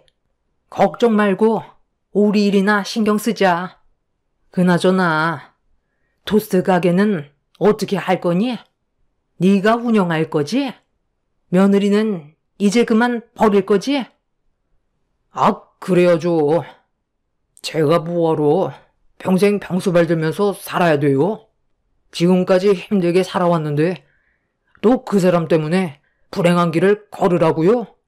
그냥 이혼하고 다른 여자랑 새 출발하는 게 좋겠어요. 나이 좀 젊고 인물 좀 되는 여자 좀 알아봐요. 저도 이제 벌만큼 벌어놨는데 좋은 여자 만나서 행복하게 살아야죠. 이래서 제가 접근한 거예요. 저희 남편을 세상 떠나게 한 정확한 증거를 찾기 위해 그 사람들과 접촉 중이고 확실한 증거물을 손에 넣었을 때 신고할 생각이거든요. 언니가 저한테 악한 감정이 남아있으면 안 되잖아요. 저는 그때 당시 포장지를 아직까지 찾고 있어요. 그게 저희 남편 편하게 눈 감게 해줄 수 있는 단서예요. 갑자기 이런 식으로 접근하게 된 거 정말 미안해요. 최대한 빨리 정리해서 그 사람들 제값 치르게 할게요. 언니가 저 좀 이해해 주세요. 남편과 시모가 2년 전에 모자끼리 여행 한번 다녀온다는 말에 저 혼자 장사를 한 적이 있었는데 그때 사고가 난 듯 보였어요.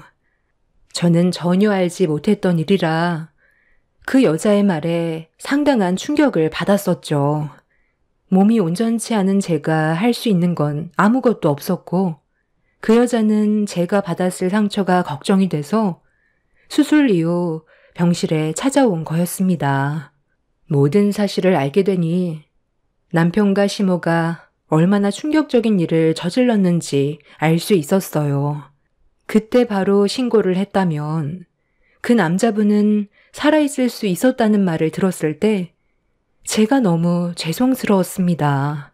그런 사실을 알게 된 이후 그 여자는 남자분이 지고 있었던 포장지를 찾기 위해 다시 떠났고 그리고 며칠 뒤 그 여자가 다시 병실로 찾아왔어요. 그리고 가방 안에서 투명한 봉투 하나를 보여줬습니다. 그 봉투 안에는 구겨진 저희 토스트 가게 포장 용지가 들어 있었어요. 사고가 났던 현장과 좀 떨어진 곳에서 상수도 공사를 하기 위해 포클레인으로 땅을 파고 있었는데 그때 여자가 공사 현장 근처에서 혹시 모를 증거물이 나올 수 있는지 확인을 하다가 땅속에 묻혀있던 포장지를 발견하게 되었다는 말을 들을 수 있었습니다.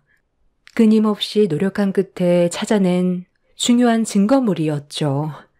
많이 훼손이 되긴 했지만 결정적인 증거물이라면 남편과 시모는 뺑소니범으로 법적 처벌을 받게 되는 거였죠. 그리고 얼마 뒤 남편과 시모는 여자의 신고로 경찰 조사를 받게 되었고 포장지에 남아있던 남자의 혈흔과 남편의 지문이 나오게 되면서 결국 자신들의 범행을 전부 인정하게 되었습니다. 지금 현재 남편과 시모는 뺑소니 사고로 인해 남편은 징역 9년을, 시모는 7년을 선고받아 현재 징역을 살고 있어요. 한순간에 시댁이 박살나는 상황이었고 이런 사실을 전혀 모르고 있었던 저로선 엄청난 충격이었습니다. 남편과 저는 법적으로 이혼 처리가 되었고 지금 현재 토스트 가게를 처분하고 다른 지역에서 새 출발을 하고 있어요.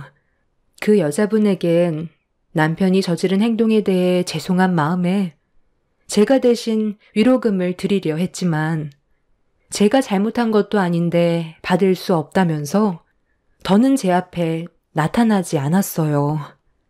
한 사람의 잘못된 행동으로 인해 한 사람의 인생을 송두리째 망쳐놓은 두 모자가 그곳에선 정신 차리고 생활하길 바랄 뿐입니다.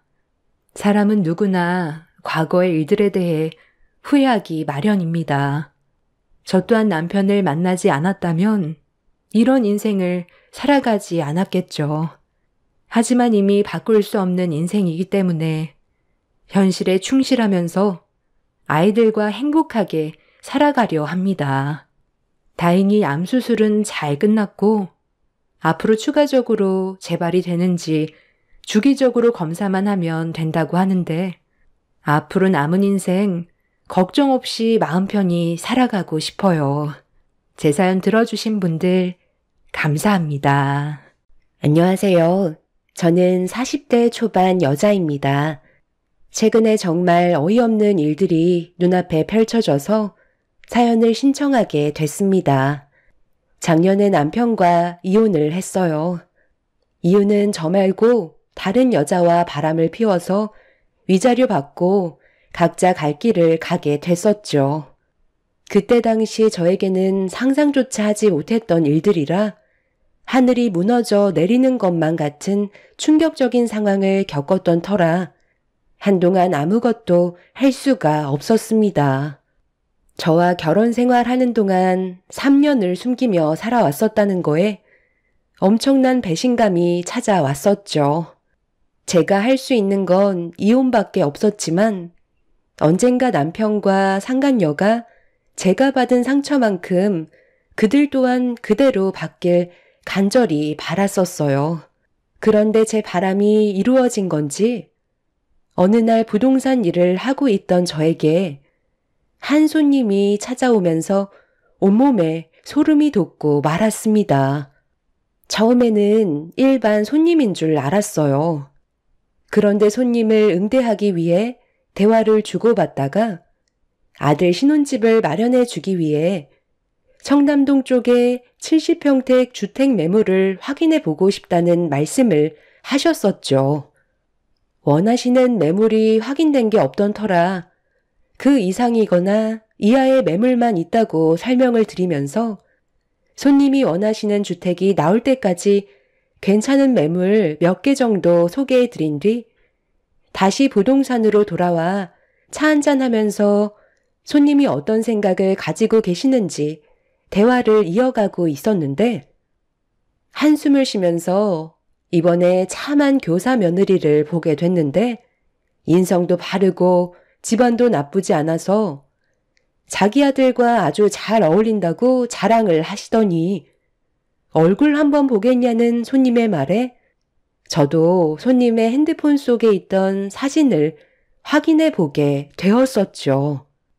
그렇게 손님의 핸드폰을 건네받은 순간 저는 입을 다물지 못했었네요.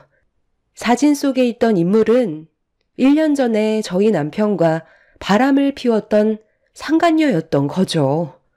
제 반응이 궁금하셨던 손님은 원하시는 대답을 듣기 위해 어떤 거 같냐고 재촉하시면서 물어보시길래 정말 참하게 생긴 것 같다고 놀란 가슴 진정시키며 어색한 미소로 손님이 원하시는 대답으로 대화를 풀어 나갔습니다. 그때부터 상간녀의 예비 시모는 기분이 좋아지셔서 입에 모터를 단 것 마냥 상간녀를 아낌없이 칭찬하기 시작했어요. 그러면서 본인이 왜 70평대 신혼집으로 알아보는 이유를 알겠냐면서 좋은 며느리를 드릴수록 그만한 대우를 해줘야 한다고 괜찮은 매물이 나오면 다시 연락달라면서 조만간 다시 얼굴 보고 얘기하자며 집으로 돌아가셨어요. 상당히 큰 충격을 받은 저는 다리에 힘이 풀려 의자에 털썩 주저앉았었죠.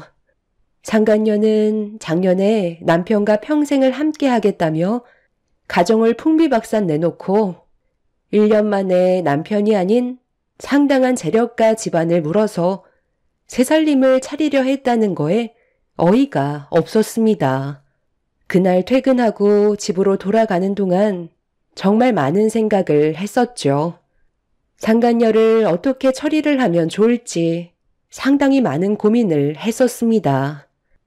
저는 상간녀가 전 남편과 어디에서 살고 있는지 알고 있기 때문에 어떤 상황인지 확인이나 해보려고 상간녀 집 앞에 차를 주차한 뒤에 시동을 끄고 주변을 살피면서 집안에도 불이 꺼져 있는 상간녀의 주택을 멍하니 바라보고 있었습니다.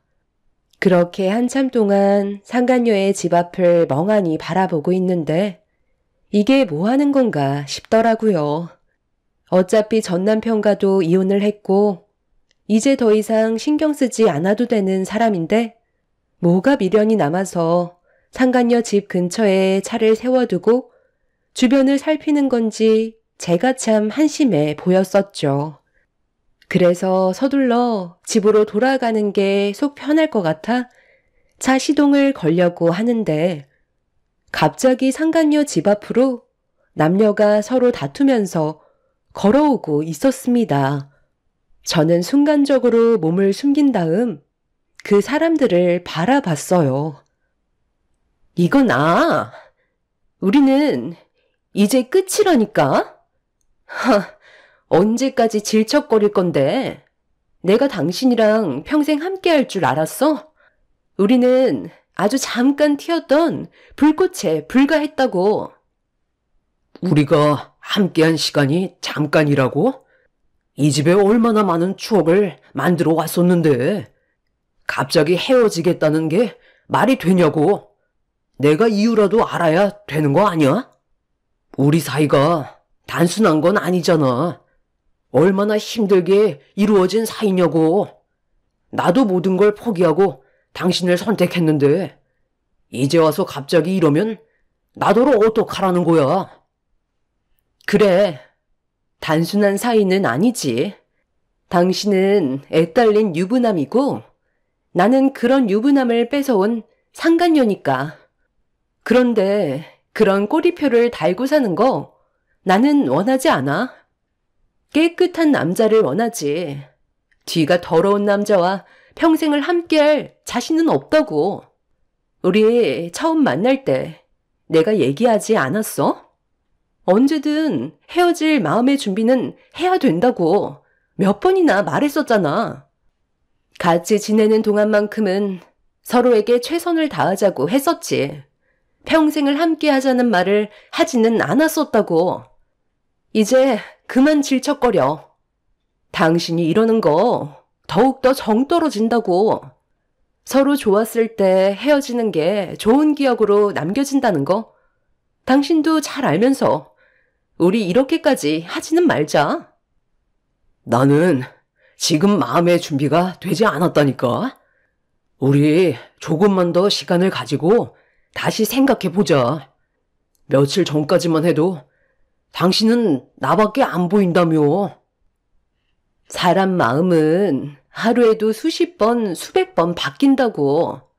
이 집도 부동산에 내놨어.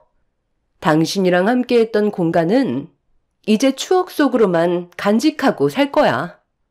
최대한 빨리 집을 처분하는 게 좋을 것 같아서 부동산에 키 주고 아무 때나 들어와서 확인해 보라고 했으니까. 당신도 집 안에 있던 물건들 필요한 건 다시 가져가고 필요 없는 물건들 같은 건 전부 버리는 게 좋을 것 같아.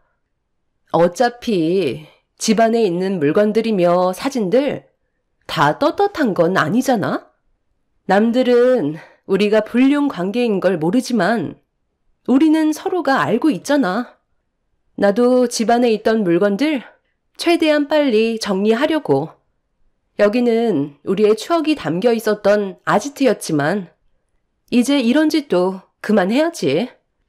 나도 나이 먹을 만큼 먹었고 정신 차릴 때가 된 것 같아서 제대로 된 삶을 살아보려고.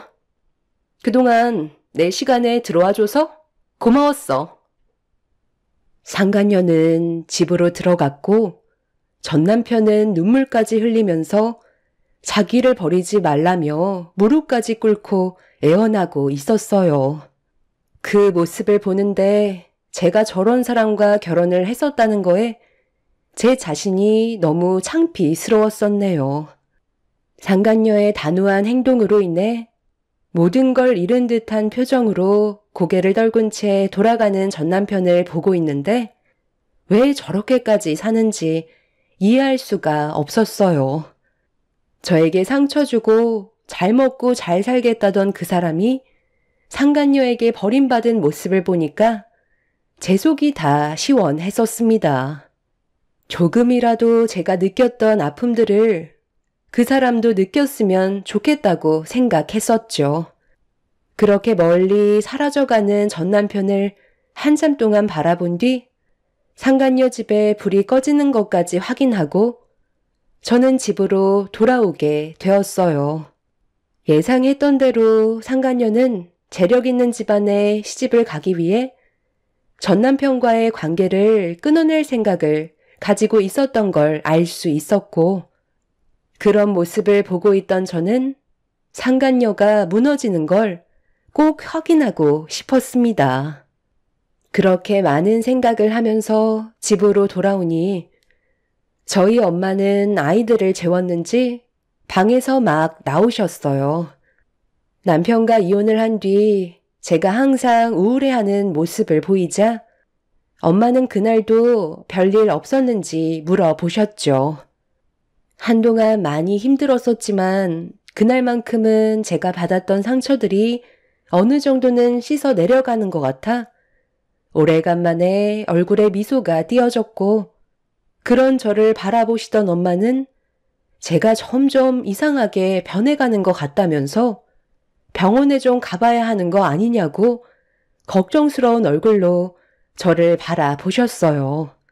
저는 엄마와 오래간만에 맥주를 마시면서 좀 전에 있었던 상황에 대해 말씀드렸고, 엄마는 제 말에 경악을 하더니 하루 만에 벌어진 일들에 대해 믿을 수 없다는 표정으로 저를 바라보셨죠. 엄마는 전 남편이 당해도 싸다면서 상간녀도 절대 용서하지 말라고 오히려 저보다 더 흥분하셔서는 아이들이 자고 있는 모습을 볼 때면 너무 마음이 아프다고 상간녀는 꼭 벌을 받았으면 좋겠다는 말을 하셨습니다.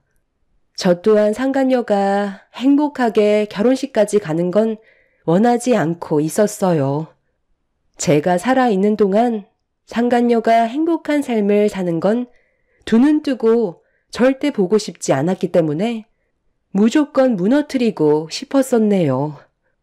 그런데 며칠 뒤 평소처럼 아이들 학교를 보낸 뒤 부동산 일을 시작하기 위해 문을 열고 청소를 하고 있었는데 전 남편이 예고도 없이 찾아왔어요. 별로 대화를 섞고 싶지 않아 무시하자 먼저 말을 붙여왔습니다. 내가 너무 아침 일찍 찾아왔지? 할 말이 있어서 왔는데 잠깐 시간 좀 내줄 수 있어? 당신이 나를 용서해주지 않을 거라는 거 나도 잘 알고 있어.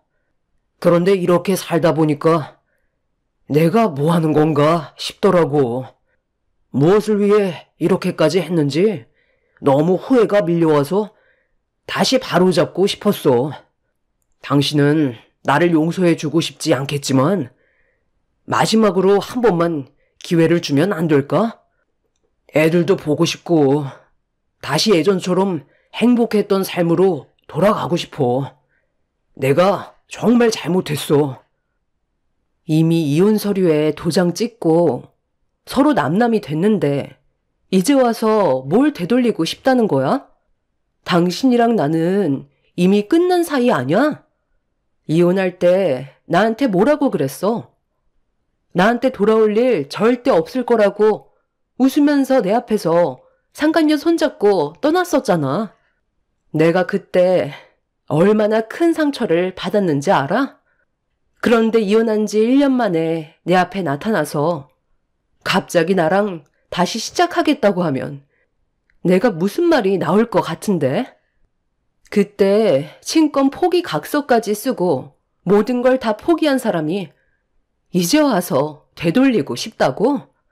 당신은 나랑 이혼하기 전까지 충분히 바로잡을 수 있는 시간이 상당히 많이 있었어. 내가 당신 다리 붙잡고 아이들을 위해서라도 돌아와 달라고 몇 번이나 부탁했었던 거 잊었지? 그런데도 나를 뿌리치고 상간녀한테 달려가 놓고 이제 와서 이러는 이유가 뭔데? 그 여자랑 헤어지기라도 했니? 그래서 만날 여자가 없으니까 아쉬운 대로 나라도 끼고 살아야 될 것 같아? 절대 받아줄 일 없으니까 아침부터 기분 잡치게 하지 말고 당장 내 눈앞에서 사라져. 내가 어떻게 하면 받아줄래? 시키는 건 뭐든 다 할게. 당신이 원하는 건 그게 무엇이든 할 테니까 제발 마지막으로 한 번만 용서해 주라. 애들이 불쌍하지도 않아? 평생 아빠 없는 자식 만들 거야? 내가 다시 잘하면 되잖아. 가정에 충실하고 그동안 당신이랑 아이들한테 못했던 거 원 없이 해주면 되는 거 아니야? 이미 애들도 당신이 그 여자랑 바람 피워서 우리 가족 버리고 갔다는 거 다 알고 있어. 더 이상 애들한테 상처 주지 마. 영업 방해로 경찰에 신고하기 전에 이제 그만 나가줬으면 좋겠는데. 당신이 뭘 해도 달라지는 건 아무것도 없을 거야. 애초에 너희들은 불완전한 관계였던 거 몰라? 당장 내 눈앞에서 그 더러운 면상 좀 치워줄래? 저는 전 남편을 밖으로 밀치면서 부동산 사무실에 들어오지 못하게 했어요. 그런데도 전 남편은 계속해서 들어오려 하길래 화가 머리끝까지 올라와 버린 저는 바닥을 닦고 헹구던 대걸레 물통을 들어서 남편 얼굴에 냅다 뿌려 버렸습니다. 그제서야 억지를 부리던 남편의 행동은 멈췄고 곧바로 경찰에 신고하겠다며 액션을 취하자 남편은 나중에 다시 찾아오겠다며 급하게 도망을 쳤네요. 아침부터 전 남편의 얼굴을 보게 되니 일이 손에 잡히지 않게 되었고 아무것도 할 수가 없었습니다. 상간녀가 헤어지자는 말을 하지 않았다면 저에게 찾아올 생각도 없었으면서 꽝 대신 닭이라고 괜히 아쉬우니까 저에게 다시 돌아오려는 전 남편의 행동이 저에게 더 큰 실망감을 안겨 주었어요. 그날 기분이 상당히 안 좋아져서 일찍 집에 들어가는 게 좋을 것 같아 부동산 사무실 문을 닫을 준비를 하려는데 상간녀를 며느리로 들이려는 예비 시모가 저희 부동산을 다시 찾아오셨고 괜찮은 매물이 나온 건 없는지 물어보시길래 저는 순간적으로 머릿속에 스쳐 지나갔던 상황들이 떠올라 기회를 놓치지 않고 이번에 특급 매물이 나왔으니 잠시 앉아서 기다려 달라며 차를 대접해 드렸습니다. 그리고 상간녀가 부동산에 내놨던 사무실에 전화를 해서 제 입장에 대해 상황 설명을 드렸어요. 저희 사무실과 멀지 않은 곳에 위치해 있던 부동산에 들려 상간녀가 집을 확인해 봐도 된다고 연락받았다면서 저에게 키를 건네 주셨죠. 그렇게 다시 저희 부동산으로 돌아온 뒤 손님을 태우고 상간녀의 집으로 향하게 되었어요. 제가 차를 멈추자 손님은 매물을 확인하시더니 인상을 찌푸리시면서 이게 무슨 특급 매물이냐고 그만 차를 돌려달라고 하시길래 들어가시면 마음이 바뀌실 거라면서 손님을 설득한 뒤 함께 상간녀의 집 안으로 같이 들어가게 되었죠. 그렇게 현관문을 열고 발을 들이는 순간 눈앞에 펼쳐진 광경에 상간녀의 예비 시모는 집안에 걸려있던 사진들을 보고 경악을 하셨고 온몸을 부들부들 떨면서 저를 바라보시더니 뭐 하는 짓이냐고 버럭 화를 내셨습니다. 당신 지금 이게 뭐 하는 짓이야? 이것들이 전부 다 뭐냐고? 왜 나한테 이런 걸 보여주는 거지? 혹시 내 예비 며느리를 알고 있기라도 한 거야? 네, 아주 잘 알죠. 이 사진 속에 있는 남자가 저희 남편이거든요. 이런 사실을 숨기고 있었나 봐요. 여기가 저와 결혼했던 전 남편과 이 여자가 단둘이 3년간 사랑을 나눴었던 아지트였어요. 그런데 급하게 이 집을 처분한다고 하더라고요. 왜 그랬을까요? 모든 흔적을 없애야 뒤가 구리지 않잖아요. 여기 주변 집값 시세보다 상당히 싸게 나왔더라고요. 아지트로 사용되었던 집이니까 지금은 그 여자가 여기로 올 필요는 없는 상태죠. 저희 가정을 무너뜨리고 그 사람이랑 잘 먹고 잘 살겠다고 했던 저 사진 속 여자가 사모님 아드님과 결혼을 하기 위해 며칠 전까지 저희 남편과 만나오면서 이중 생활을 유지하다가 헤어짐을 통보했어요. 저는 그냥 넘어갈 수도 있었지만 사모님 집안에 피해가 가지 않게 해드리기 위해 이런 결정을 내린 거고 제가 받았던 상처까지 보여드리면서 저 여자를 무너뜨리고 싶었던 거예요. 솔직히 3년 동안 만남을 가졌다는 건 저희 남편과 저 여자가 서로에 대해 모르는 게 없을 정도로 깊은 사이였다는 거 말씀 안 드려도 알 수 있으실 거예요. 저런 더러운 여자가 사모님한테는 깨끗한 척 참한 척 온갖 애교까지 떨면서 아무것도 모르는 순수한 교사인 척 행동을 했었겠죠. 그런데 이거 보세요. 그 뒤에는 엄청난 실체를 숨기고 있었고, 이런 여자한테 사모님 식구들은 전부 다 속아 넘어가고 있었습니다. 말도 안 돼. 어떻게 이런 쓰레기 같은 여자가 내 앞에서 참한 교사인 척 행동을 할 수가 있는 거지? 교사라고 해서 정말 높은 점수를 줬었구만. 아주 더러운 여자였잖아. 감히 내가 누구인 줄 알고 나를 속이려 들어? 당장 내 눈앞에서 무릎 꿇는 모습을 봐야 할 것 같네. 절대 용서치 않을 거야. 상간녀의 예비 시모는 바로 어딘가에 전화를 걸었어요. 그리고 수화기에서 울려 퍼지는 목소리는 상간녀의 애교 섞인 목소리였지만, 바로 튀어오라는 한마디에 상간녀는 발등에 불이 떨어졌다는 걸 인지했는지 순식간에 현관문을 열고 숨을 헐떡이며 들어왔죠. 1차적으로 제 얼굴을 보고 경악한 상간녀는 최대한 침착하게 행동하려고 머리를 굴리는 모습이 눈에 들어왔어요.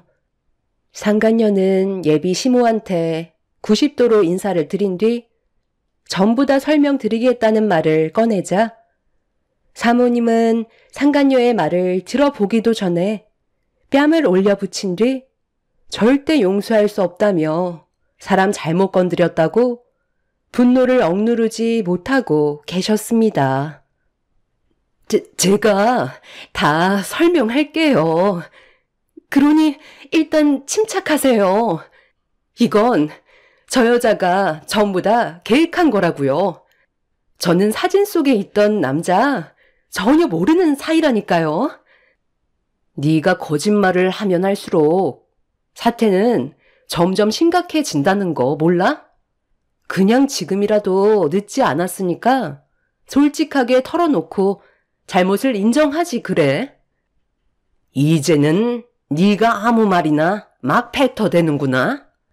감히 나를 속이고 내 며느리로 들어올 생각을 했던 거야? 우리 집안이 어떤 집안인지 모르는 건 아닐 텐데. 너 같은 거 감쪽같이 이 세상에서 사라지게 만들 수 있다는 거 몰라? 마지막으로 기회를 줄 테니까 솔직하게 얘기하는 게 좋을 거야. 여기 사진 속 남자 누구야? 어머니, 정말 죄송해요. 제가 잘못했어요. 그러니 한 번만 용서해 주세요. 저분의 남편이었어요. 하지만 지금은 아무 사이도 아니에요. 믿어주세요. 이 집을 내놓은 것도 관계를 정리했기 때문에 전부 처리하는 중이었다니까요. 저는 기성 씨 아니면 앞으로 살아갈 수가 없는 사람이에요. 저희 이제 결혼식밖에 안 남았는데 과거에 있었던 일로 모든 걸 망치고 싶지 않아요. 잠깐 스쳐 지나갔던 인연일 뿐이고 저 사람한테도 이건 잘못이 있는 거라고요. 저 여자가 자기 남편 간수 못해서 이런 상황이 온 걸 지금 제 탓으로 돌리고 있는 중이라니까요. 제가 어머니한테 얼마나 잘하는지 아시잖아요. 너 때문에 우리 가정은 아직까지 휘청거리고 있고 아이들은 지금도 정신과 치료를 받고 있는 중이야. 너 하나 때문에 우리 가정은 무너져 버렸다고. 나 참, 아이들까지 있었어? 그럼 자식 있는 남자를 건드렸다는 거야? 너네 앞에서는 참한 척 하더니만 절대로 해서는 안 되는 일들을 저질렀었단 말이지? 좋게 넘어가려 했는데 안 되겠구만.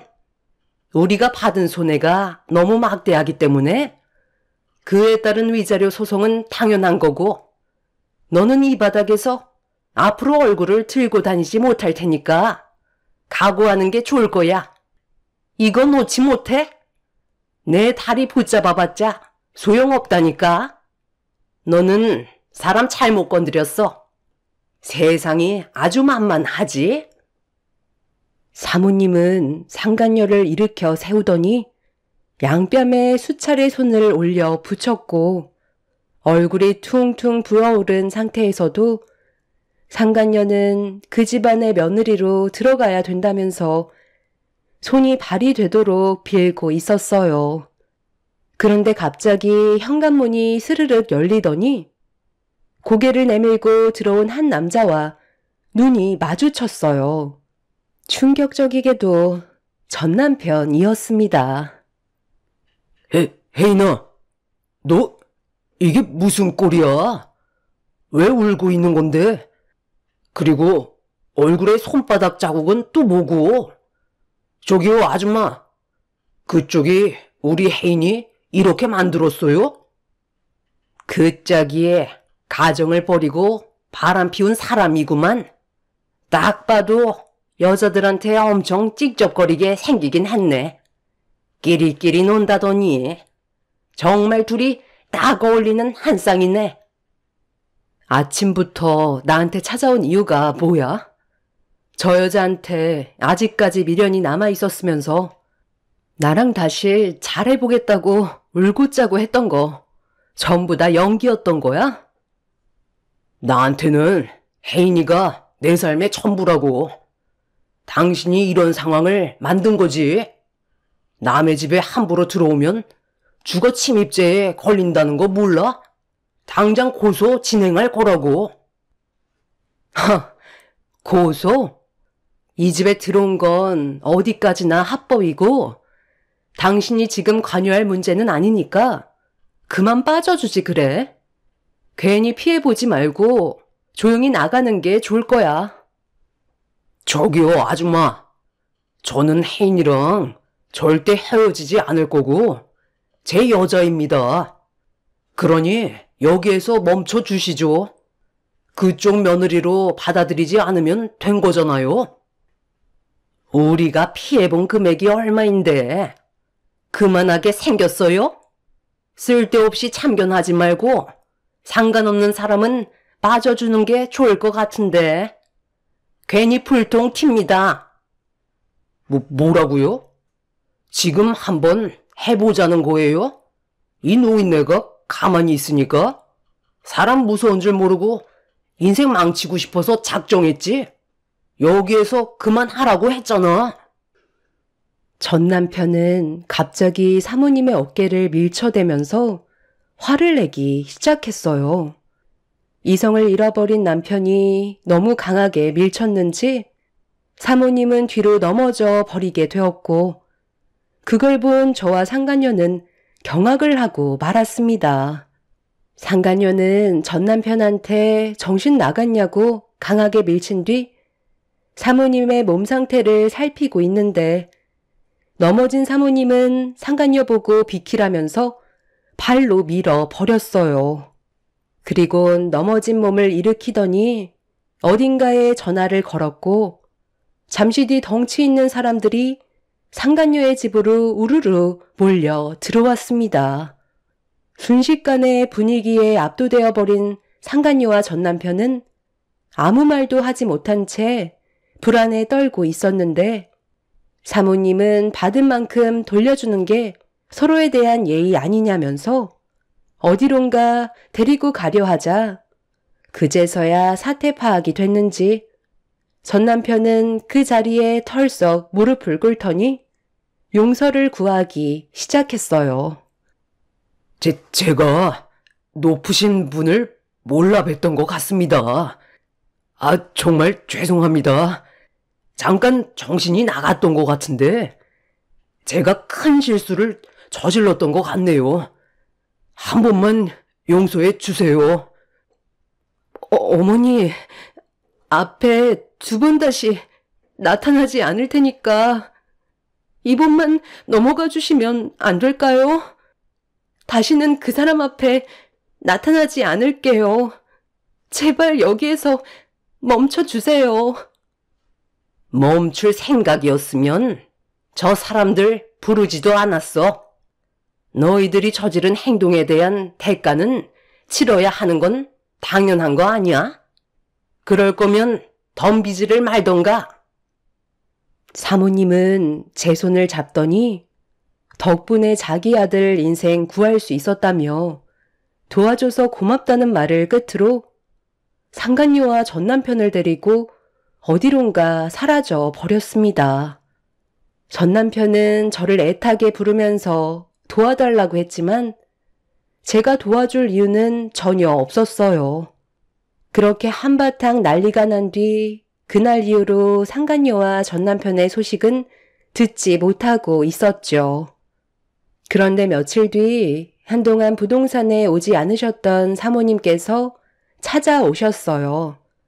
갑자기 찾아오셔서 놀란 상태로 인사를 드리며 차를 대접해 드렸죠. 그동안 잘 지내고 있었어요?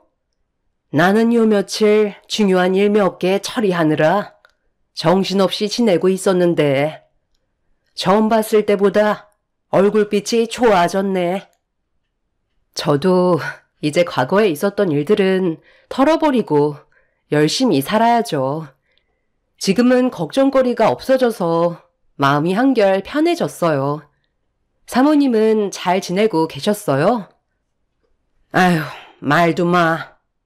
일 처리하는 게 쉽지 않다니까.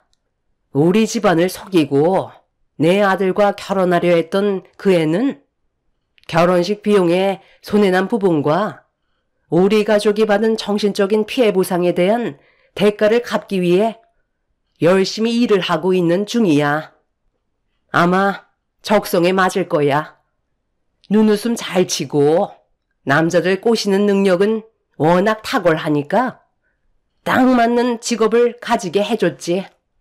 우리가 손해본 피해 금액만 청산하면 그때부턴 자유의 몸이지만 그 전까지는 건물 밖으로 한 발자국도 못 움직일 거야.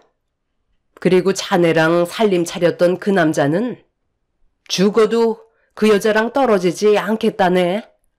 그래서 그 여자가 나한테 진 빚을 청산할 때까지 붙어 있으라고 그랬어. 나는 무상으로 직원이 둘이나 생기게 된 거지. 자신들이 저지른 행동에 대한 대가는 치러야 하잖아. 그리고 덕분에 내 아들 인생 구해줬으니 나도 그만한 보답을 해주고 싶어서 얼마 되진 않지만 아이들 키우는데 도움 좀 될 것 같아서 좀 챙겨왔으니까 부담 가지지 말고 받아줬으면 좋겠어요.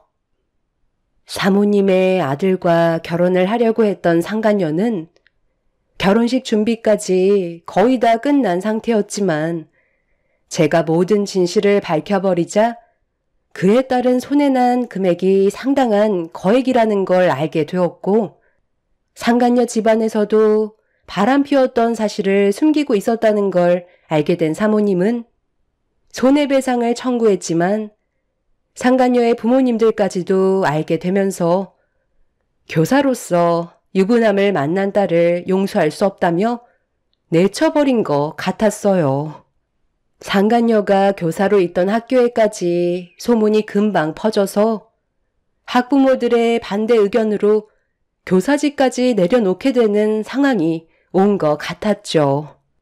결국 사모님이 운영하셨던 술집에서 상간녀는 일정 기간 동안 일을 할 수밖에 없었습니다. 전 남편은 그런 여자가 뭐가 좋다고 같이 술집에 들어가 일을 하게 되었던 거죠. 제가 도움을 줬다는 이유 하나만으로 사모님은 저에게 어느 정도의 보상금을 쥐어 주었지만 저는 그 돈을 받진 않았습니다. 찝찝한 것보다 상간녀와 전 남편을 무너뜨렸다는 것 하나만으로 저에게는 돈보다 더 큰 걸 얻었기 때문에 사모님이 주신 돈을 받지 않았어요. 사람은 죄짓고는 못 산다는 말이 있죠. 상간녀는 자기 욕심 때문에 인생을 망치게 되었고 전 남편은 상간녀 때문에 자기 인생을 망치게 되었네요. 앞으로 저와 아이들의 인생은 행복만 가득했으면 좋겠습니다. 제가 바라는 건 그거 하나뿐이네요. 제 사연 들어주신 분들 감사합니다.